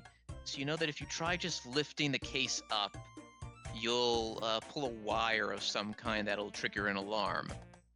So it looks like you'll have to find a way to get the item without picking up the glass case.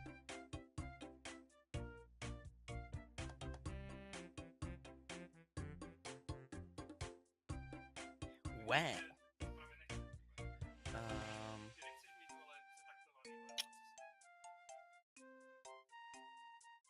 can I try to like cut a circle or some sort of shape into the top of the glass and pull it out through the hole? All right, I'm gonna need you to roll me a sleight of hand to do that.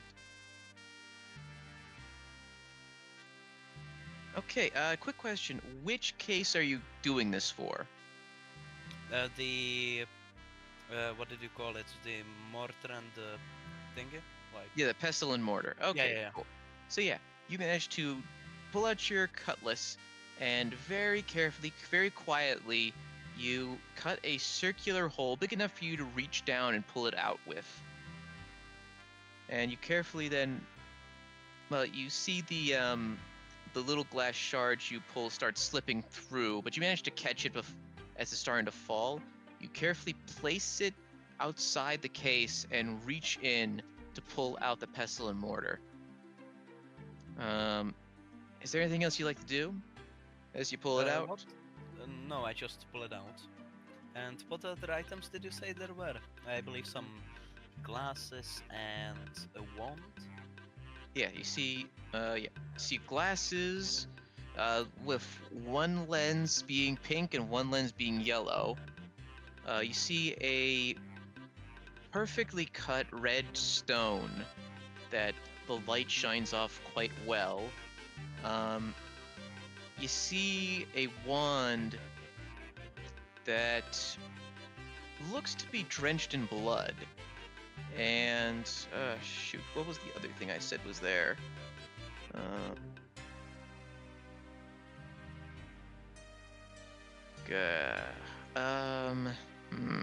What was the other thing I said was there? I know I said something else. Oh yeah, you also see a silver case. Like a silver briefcase. Alright, I would like to again do the same thing with the case with the glasses. Okay, roll me sleight of hand again.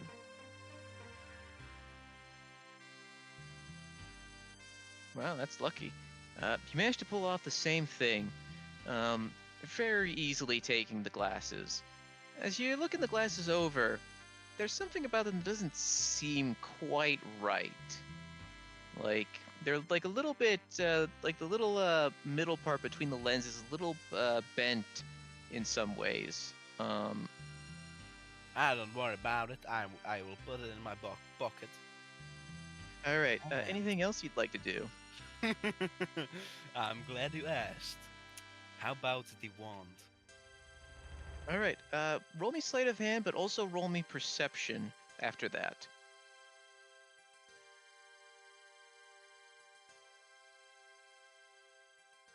Wow, that's impressive. A natural 20 for 23 for that perception check. All right. As you finish doing it for the wand, and yeah, it's very much dried blood on the wand as you pull it out.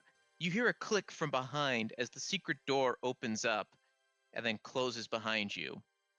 And you hear a voice say, "Well, well, well, Mr. Frank. Started to use those sticky fingers, are we?"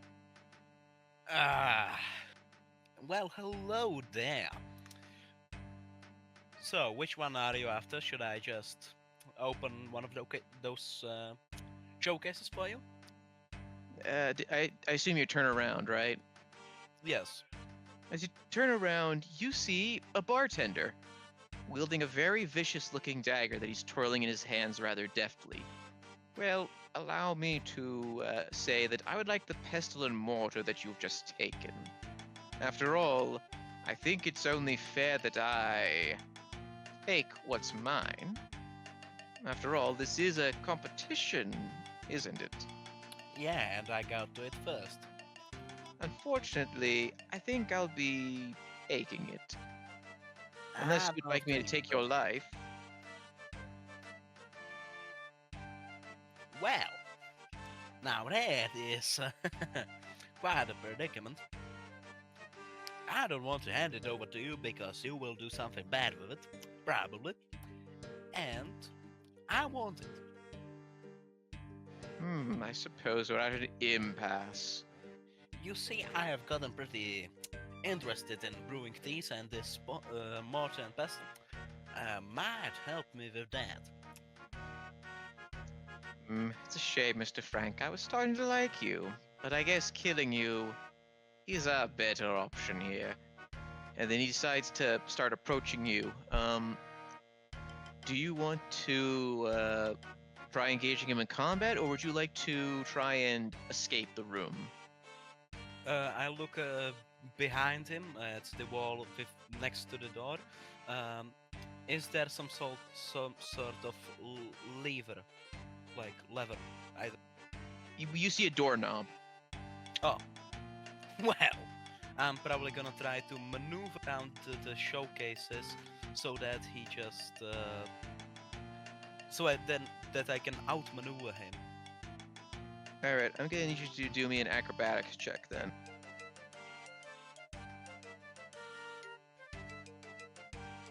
Not bad. All right, let me do a roll.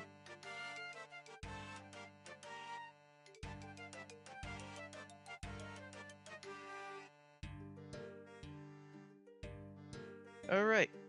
So, as he lunges at you, you manage to duck behind one of the cases as he misses you, and you're able to get behind him and start making your way to the door. You hear him hot on your heels. What would you like to do now as you approach the door? I will. First of all, I do not normally approach. I run to it and I quickly open it and shut it behind me and lean on it. You sure you want to lean on it? Because it opened inward. Oh, then not lean on it. My bad. Okay. But as you close it, you hear the sound of somebody stabbing the door, and you see a blade starting to peek through the stone door. Fuck that. I'm gonna sneaky go into the main area. All right, roll stealth then.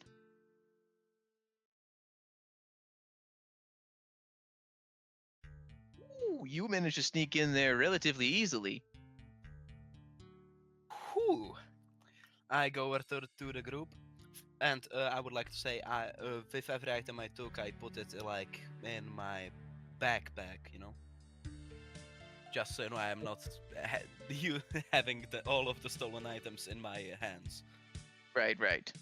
So you guys see Rudy get back to you guys, and he's a little bit breathing hard as though he were running earlier. Rudy, what would you like to say? Well, that was interesting. You remember our old pal? Don't know his name. Our previous employer. Udero. Yeah, so he got in there, tried to stab me. Well, first he tried to get the mortar and pestle from me. I kindly told him that I would like it. He told me that it's a shame. He wants to kill me now, and I outmaneuvered him. His old body is not built like mine, you know. And yeah, I got here.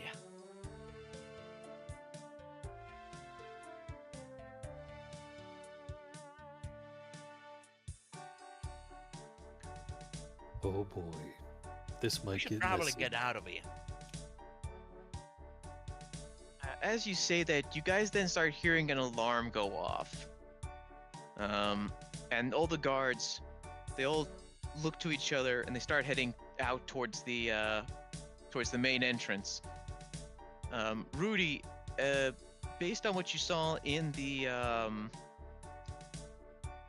vault room, you can guess that more than likely somebody tripped off the alarm in there. Fuck. Well, think- we should probably really get out of here. Yeah, that's definitely our cue. Try not to look suspicious. Play it cool. Don't be suspicious, don't be suspicious, don't be suspicious, don't be Hey. suspicious. I would like to look around, and is there some sort of bathroom? As you're looking around, you see there is one, like, in the corner. First of all, this room, is it like underground or? Actually, let me rephrase that. You see that there's a sign that says bathroom upstairs, and you see that it's pointing to the stairs that lead to the balcony area. So, yes, technically it's still underground, but it's in the corner of one of the balcony areas. It's a little closer to the surface compared to the ground floor of Oh, the so- games. Yeah, so the games room, like the whole thing, is underground. Yeah, but this is like, and the bathroom is on the balcony section of this underground area, so it's a little closer to the ground floor. Alright, so I don't need to go to the bathroom because I thought I was gonna jump out the window. Well, guys, you have any ideas? Well, you have the artifact, right? Yeah. I reach in my bag and fiddle around, pulling out a weird-looking device. Now, this device is called a locator, and it can teleport the user to a random a resource. If you use it, you can teleport with the resource out of here and meet us in Falador or Tavali. Alright. Well then, let's do it. What resource? How does this work exactly? I think, like, I don't know, wood and. I hand it to him. It'll teleport you to a random low level mineral or resource. You just gotta twist that, bop that, shake that, and then twist that there. Alright, Pop so. that, twist that, shake that. AK-47 just created. Wait, so bop, twist, shake, and twist. Yes, and you'll be teleported to one random resource that the inferior locator can take you to. Alright, so bop, twist, shake, twist. I do those things. Roll me a D100.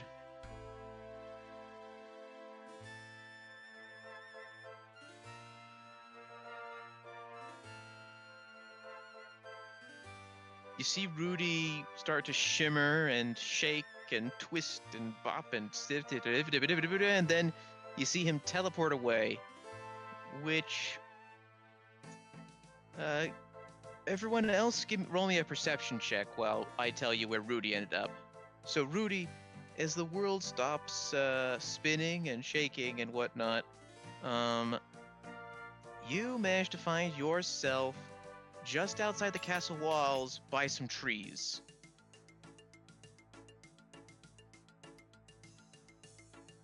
My brother was talking to me. Yeah, sorry. So you find yourself right outside the castle walls by some trees, right near the well and general store and the bar. Alright, then I'm probably gonna, as said previously, I'm gonna make my way to Falador. All right.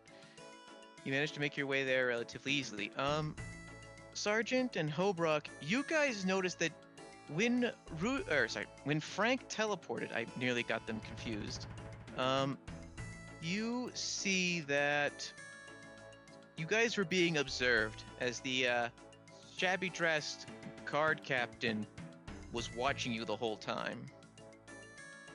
And he walks over to you guys and goes, I hate to bother you folks, but it seems we have a bit of an issue. Someone's broken into the auction room and stolen some artifacts. You folks wouldn't happen to know anything about that, would you? Harbrock goes, it was Evil Man. Evil Man did it. See, I told you they're going to steal it. We have to look for them. Well, that's the thing, ma'am. We didn't find anyone there. All we found was some cut open display cases. We didn't find a single soul in there. And worse than that, I don't think anyone used the secret door to escape, because one of our boys, as soon as the alarm went off, went to the back rooms. And nobody came out that back door. So I don't know where this evil person could have gone. Fortunately, they have a proclivity to teleport away from dangerous situations. Just like your friend. Oh no, friend Sure, what you friend talking is about? different issue. Friend is different issue. She goes and she looks at a sergeant and goes, this one pulled prank on my friend. See, he went and showed device on friend and told them it was a game device, and he popped, twist, shake, and magic teleport. Now, how bad do I have to roll my deception? Disadvantage. God damn it. Plus side, I have no negative modifier on that. Downside is a disadvantage. Let's see.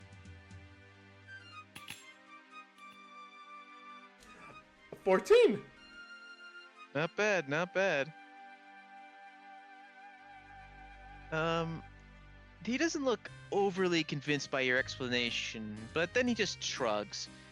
All right, well, I'll get out of your hair then. Oh, just one more thing. Based on what we saw, the holes were cut out with a cutlass. What weapons do you folks happen to have on you? Harbrock goes to check because she has a shit ton of trophies, so she goes and she pulls out and she kind of opens it for the guard to see, and she goes, "Me only have trophy. I mean, not sure if they can be used for that." Myself, Probably not. nothing. I use my fist.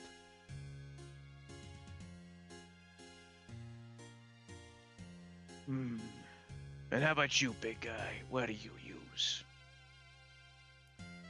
He would just kind of like display himself with his arms in a gesture, and what you see is what you get. I see, I see. And your friend that left earlier with that, Frank. What does he like to use? He likes to use his legs and run away from battle.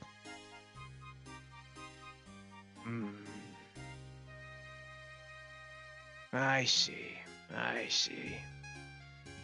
Well, I'll keep that in mind then.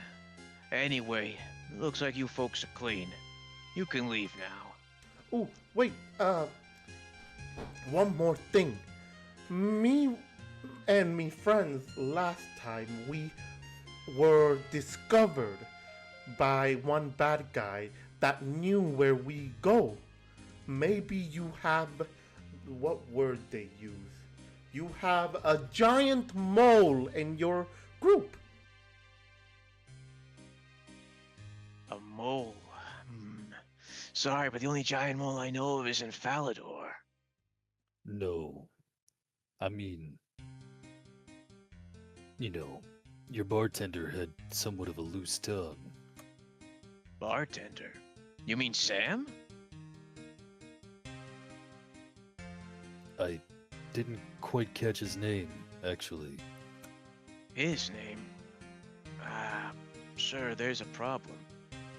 There are no male bartenders here. Harbrock looks at Luke confused. But you said they were two, no?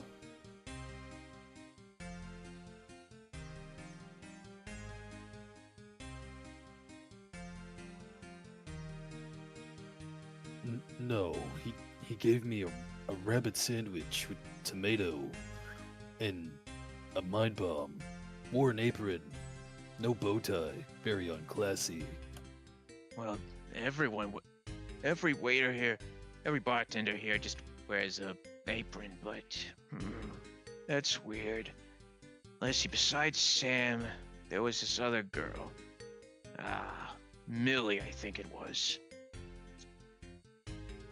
Do you remember anything about this second bartender? Like any kind of, I don't know, discernible part of their, I don't want to say character, but, any kind of exposition they gave you that might tell you a bit more about what the life they led? Can I roll that history? Sure.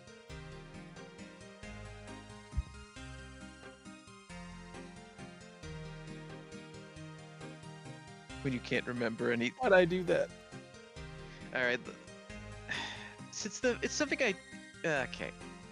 As you try to remember, you're drawing up a blank.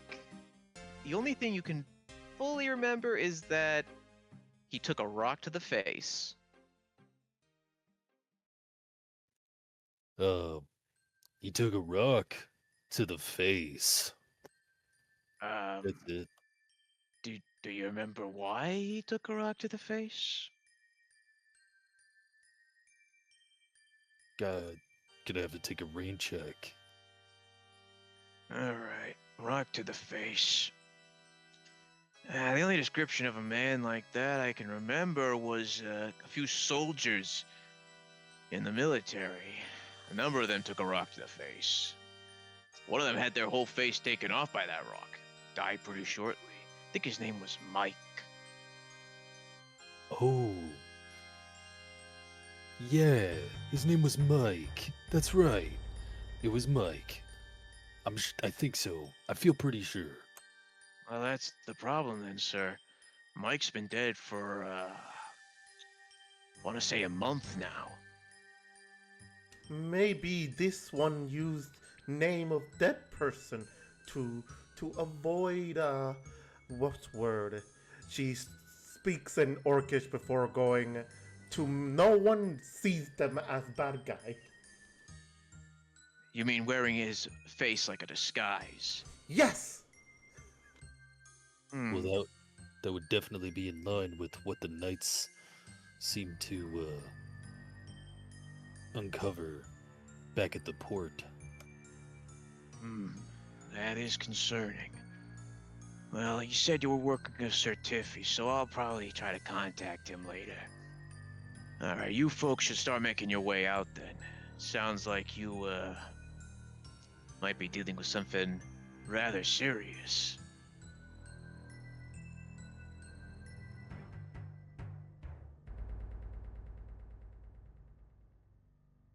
And so I assume you guys start making your way out of the games room then. Yeah. Sorry, I was gonna say With a something. nod.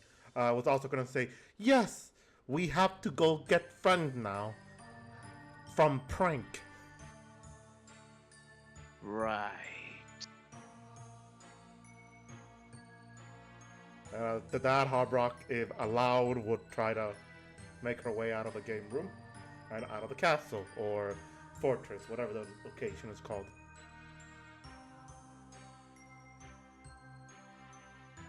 Alright, yeah, so you guys start making your way out of Berthrop Castle. As you're approaching the stairs, you see some guards there, but the captain waves them off and they let you through without searching you, much to the groans of somebody who was being searched then and there. As you make your way outside the castle and start heading down the path towards Falador, you eventually catch up with Rudy, who's inspecting the glasses he stole. You guys are thankfully out of sight of the castle, so no one sees you fiddling with them. So, Rudy, do you want to put the glasses on? Hell yeah. Wait a minute. These glasses. They feel familiar. Like out of character. Steve, what are you doing?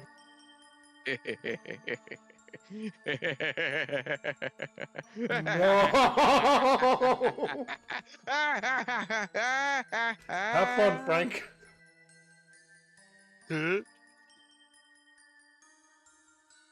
Thankfully, no, they're not sponsored by Google Chrome. As you put the glasses on, Frank, your vision feels weird. Everything kind of gets a little, well, for people outside of RuneScape, everything looks pixely, but to you, everything starts looking a lot more blocky, and your voice kind of sounds like it's coming through like a tin can. And in the back of your head, you feel like randomly spouting about delicious Cromer. But more specifically, you feel strangely charismatic, as though you could convince anyone with a salesman's slogan to help you out. But you also feel that you would say it in such a weird way that you would insert random slang terms for different things. Wait, what? Listen here, you little sponge. You just won a very special deal. You now get advantage on persuasion and deception checks to get someone to buy your delicious Cromer. But What is a chroma? money.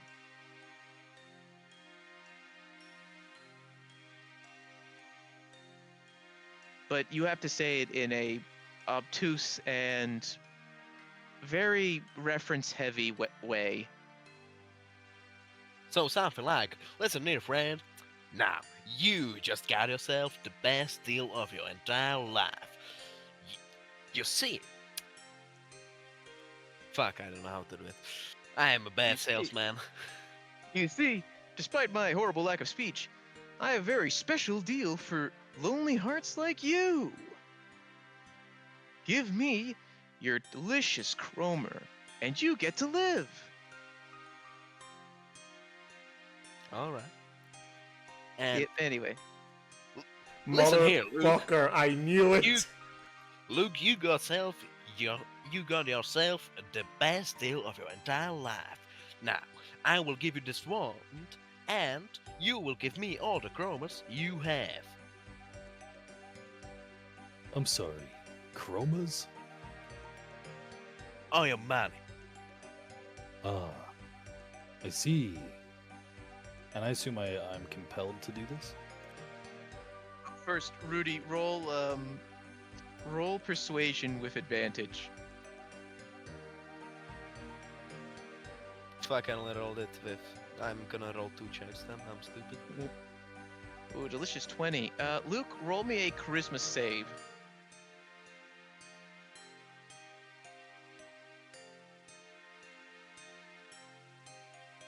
Yep. Ooh, you feel very convinced to listen to him. You got yourself a deal. And he would pull out his coin pouch and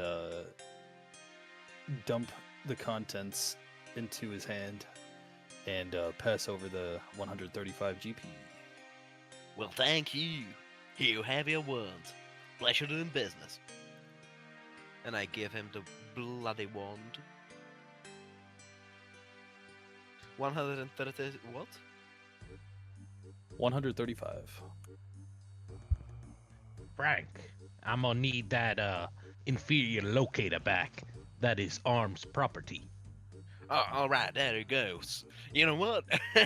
Listen here, pal, you got yourself the best deal of your entire life.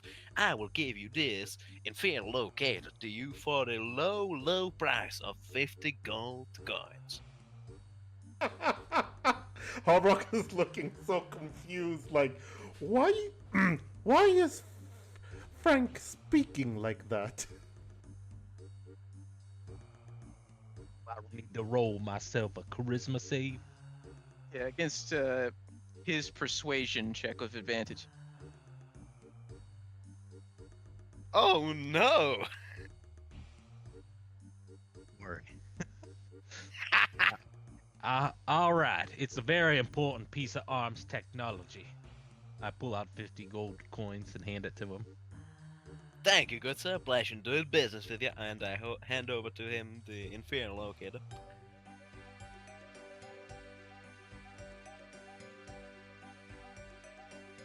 Back in my bag.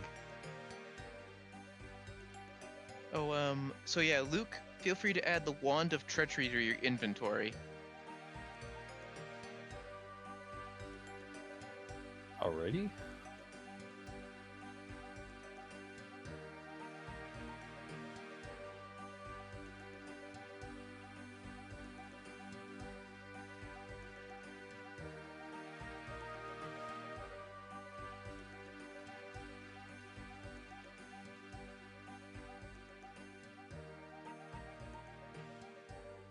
Alright, with that weirdness aside, you guys ready to start making your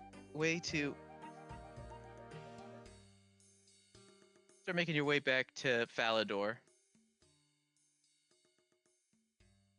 Yes.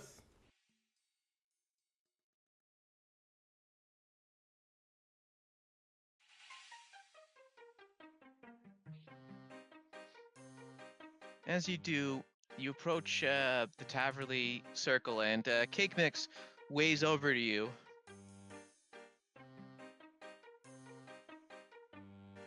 Do you guys talk to him or acknowledge him waving to you? Him off.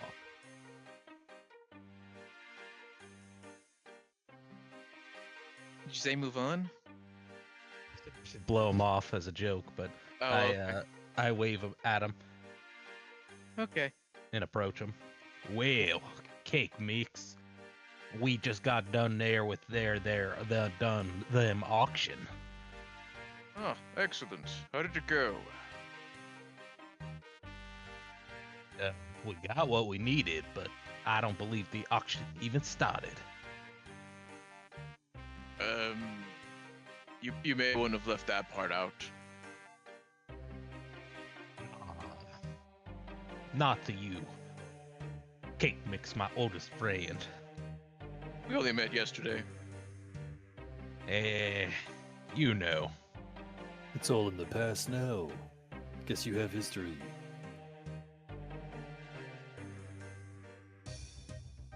I guess. Anyway.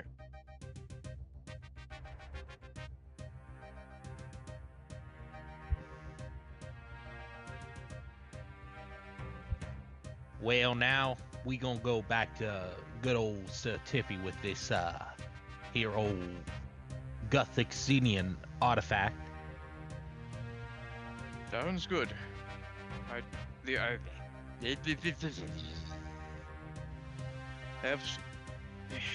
cannot speak. Give me a second.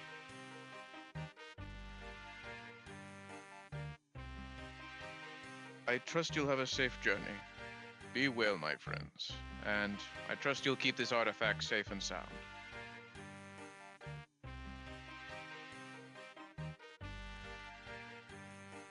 We try.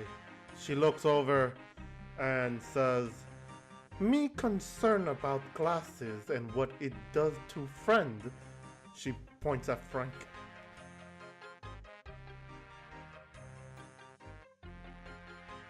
Wow.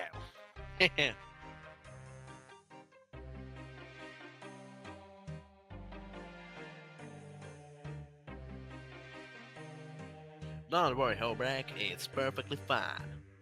Just like the deals I offer.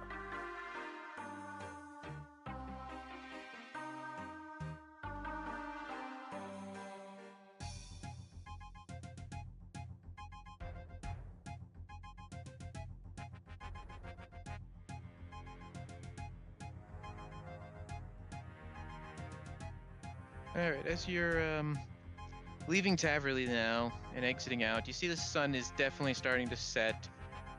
It's getting close to dark now. Well, even though it's getting dark, I do not believe we should stay in such close vicinity to this area.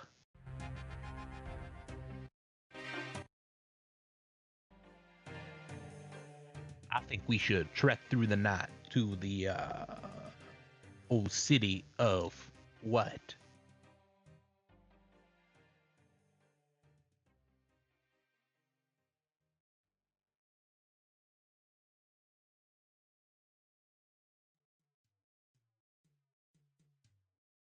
They speak English and what? What? What? No. What? What? What? What? What? What are we talking about? The city of what? You Yeah. mean the city of West? No. What? Like what and dark? Methinks Sergeant Murphy is a little crazy. We should go to bar so he can drink himself sane.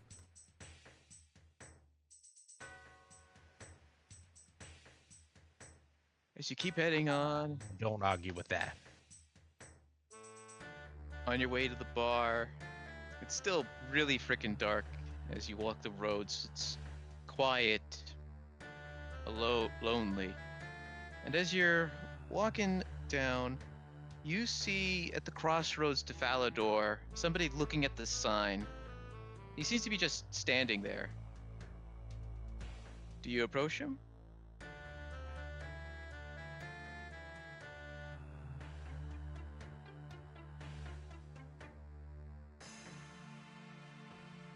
Say that again. You guys get The to the guy? crossroads and you see somebody looking at the sign there. Y'all see that guy? He must be bad at directions. Harbrock looks at him and goes, "Go help him then. You know everything." Fine. I do know everything, and I'll go over and talk to him. I say, going over there. And as you approach him, you see he hasn't noticed you yet. He's still looking at the sign. Do you want to say anything to him? Yeah, kid, you lost or something? No, I am not lost. I am simply thinking. That's all.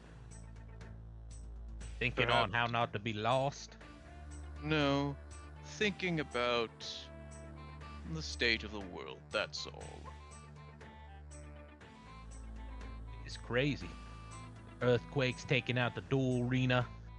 Rats pits being shut down by the government. Crazy. Yes. Perhaps you would like to burn it all away? Well, burn it all away. Nah. I'm always just trying to find something else, you know? Ah, but you are always used to change then. Steve, Yes. More like can I loose roll a change. history check on him if I Sure. recognize him? Sure, go ahead and roll a history check. Anyway, what were you trying to say, Luke? Oh, when he said something about change, Luke was like, yeah, more like loose change. Frank, you don't really recognize this guy. As you look at him a little closer, as you try to get a little closer to get a better look, since it is pretty dark out, you see that he's dressed in some very archaic looking armor. You're not entirely sure where you've seen that armor design before, but definitely doesn't look like something you'd see on a more modern knight. You also notice that he's wearing a bandana around his eyes. Sir, how did you lose your sight?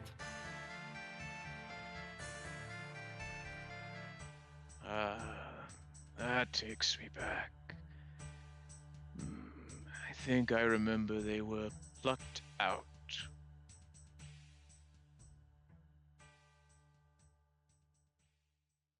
It's the plumb right way to lose your eyes. Yes, they found me a bit of a unfortunate person to have in society, and so they thought that they didn't wish me to look at them any further.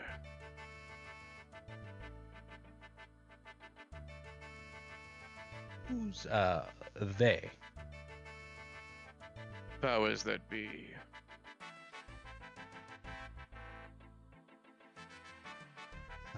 Know about the government. They always over-regulating. Yes. Yes, they are. Well, I think I'll be bidding you all a good day. Take care of yourselves. It's a dangerous world out there. You don't want to get burned. And the figure starts walking away. Ooh, how cryptic.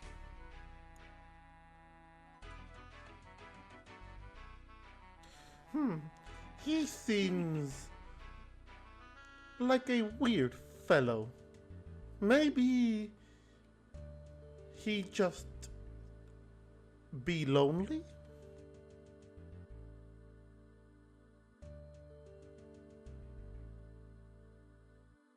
Let's just Who hope he's knows? on our side.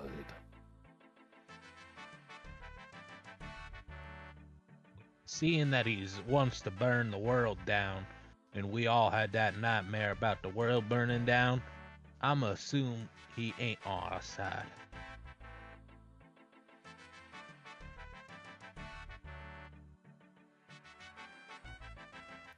Do you think the correlation is strong enough? Because if so, we could tie him off now. I don't think it's good enough to just whack a guy in public because he don't like the government. You had nightmare about world burning. Once, we all did. We all shared the same dream. But now it's just back to Chompas for me.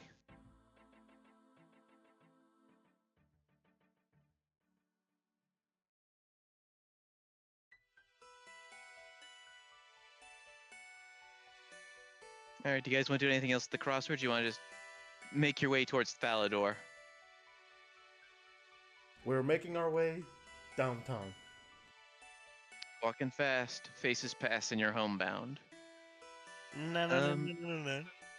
Dun, dun, dun, dun, dun, dun, dun, dun, dun, dun, dun. Anyway, you're now in Falador. It is now early morning. You guys are feeling exhausted.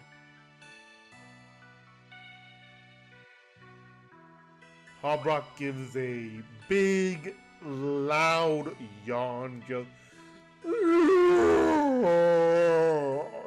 And then you all can hear almost her muscles and her bones crack as she's just stretching from the yawn.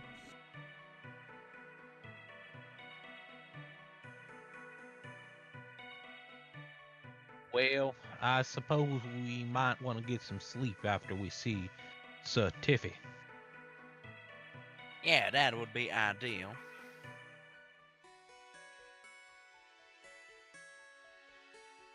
I'm sorry, because what's funny is the actor saying that I actually yawned in real life. Ironic. Well, I'm sure we can find Sir Tiffy where we left him. Picnicking in the park.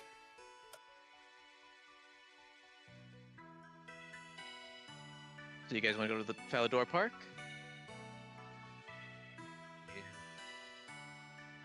Well, as you guys are starting to make your way to Falador Park, you hear somebody walking beside you, and you see Sir Tiffy walking right next to you. Hello, old beans. Welcome back. Ooh, Sir Toofy, she points at Frank. We found Artefact. Makes him sound and act weird. I say, what? I assume you pointed to Frank, right? Yeah, she's pointing at Frank. Sir Tiffy looks at Frank and goes, what gaudy glasses? Well, I'm glad you asked. Oh, these glasses gave me the ability to make the best deals in the world, such as me giving you this pestle and mortar for the low price of nothing. That is a good deal, thank you. Oh, this is quite an old thing. Do you know... Right now, just a routine question. When did we first meet? Oh, we first met back in Port Sarum. Alright, and exactly how many times have we seen each other? Counting this time too? 3 times in total. Why? Just making sure you ain't the guy, one of the guys disguising themselves as you. You know. I see. You're expressing concern because the Destroyer is a master of disguise and you're worried that he might have tried replacing me. Yes, exactly. We don't want to give the artifact to him, you know. Have no fear. Thankfully, the Destroyer usually likes to use the dead for his deceptions. And thankfully, I'm still quite alive. That's what a good diet of tea and exercise does.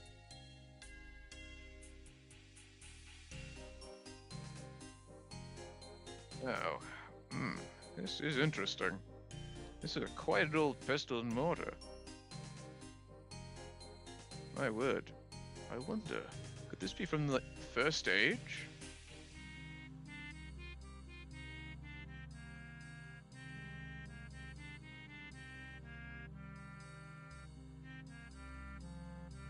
I mean, your guess is as good as mine.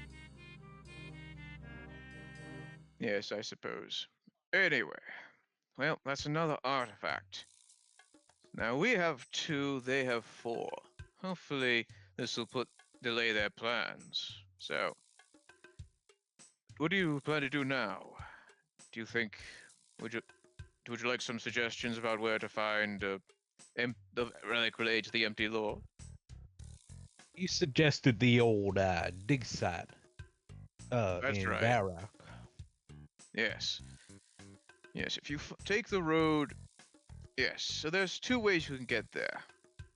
First, you would head north and follow the path to Varrock, or you could go south through Port Serum and then follow the River Lum to the north, and then eventually make your way to the dig site to the east. And that'll reach you the dig site of Sentiston.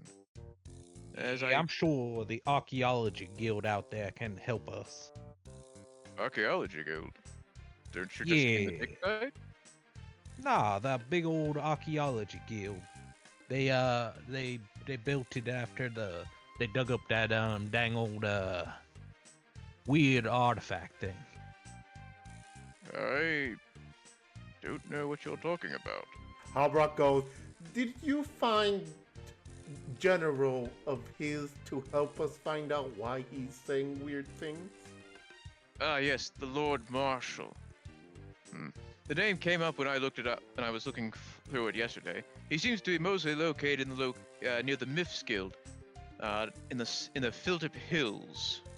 From what I understand, he's thinking of setting up something called Arms. He gone missing. He disappeared in that fight with them old ninjas. Ninjas? My good boy, what is a ninja? Slow around and I pull out the mysterious note left and show him. Yeah, right here, see? Says Arms is packing up because they was attacked by them ninjas. That is rather curious, because as far as I'm aware, the Lord Marshal was seen there as recently as a week ago. What? I haven't seen the Lord Marshal in years. That is rather curious. I haven't had a chance to contact him and ask about you, Sergeant. But as far as I'm aware, that's where he is. In the Philtip Hills. Well, maybe he had time to finally get back and reset up Arms. That's the thing. From what I gathered, he is currently in the process of setting up Arms. That's the name of the organization he plans to set up there, but he's still in the process of figuring all the logistics out. It's odd. It would be more like a re-establishment.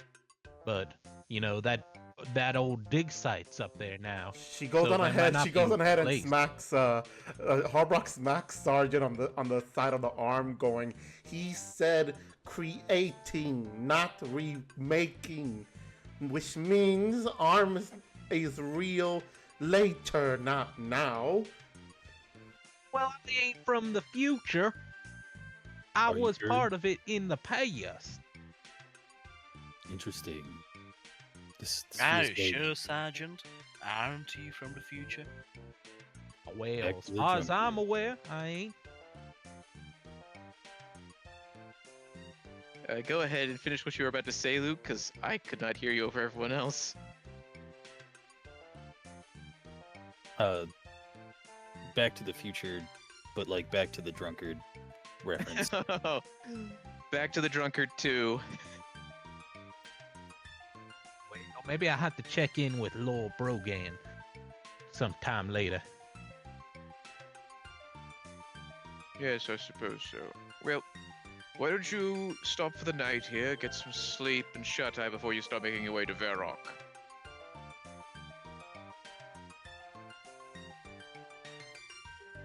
That's a Sounds good good damn to me. plan. Some would say that's a good deal. Yes. Oh, yes. Hold on one second. And you see Certifi pull out a piece of papyrus and write something down. Give this to the bartender for a free night at the inn. From him. Well, perfect.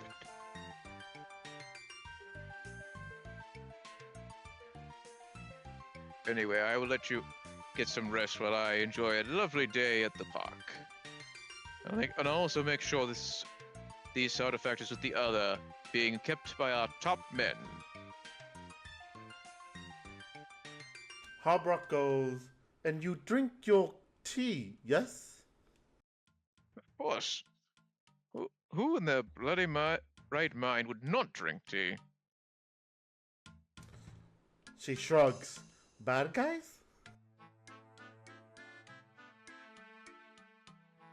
Yes, I suppose they would be interested in something that wasn't tea. Tea is delicious. That it is. Anyway, I'll let you all get some rest. Good work so far, and best of luck on your next trip. Thank you, good sir.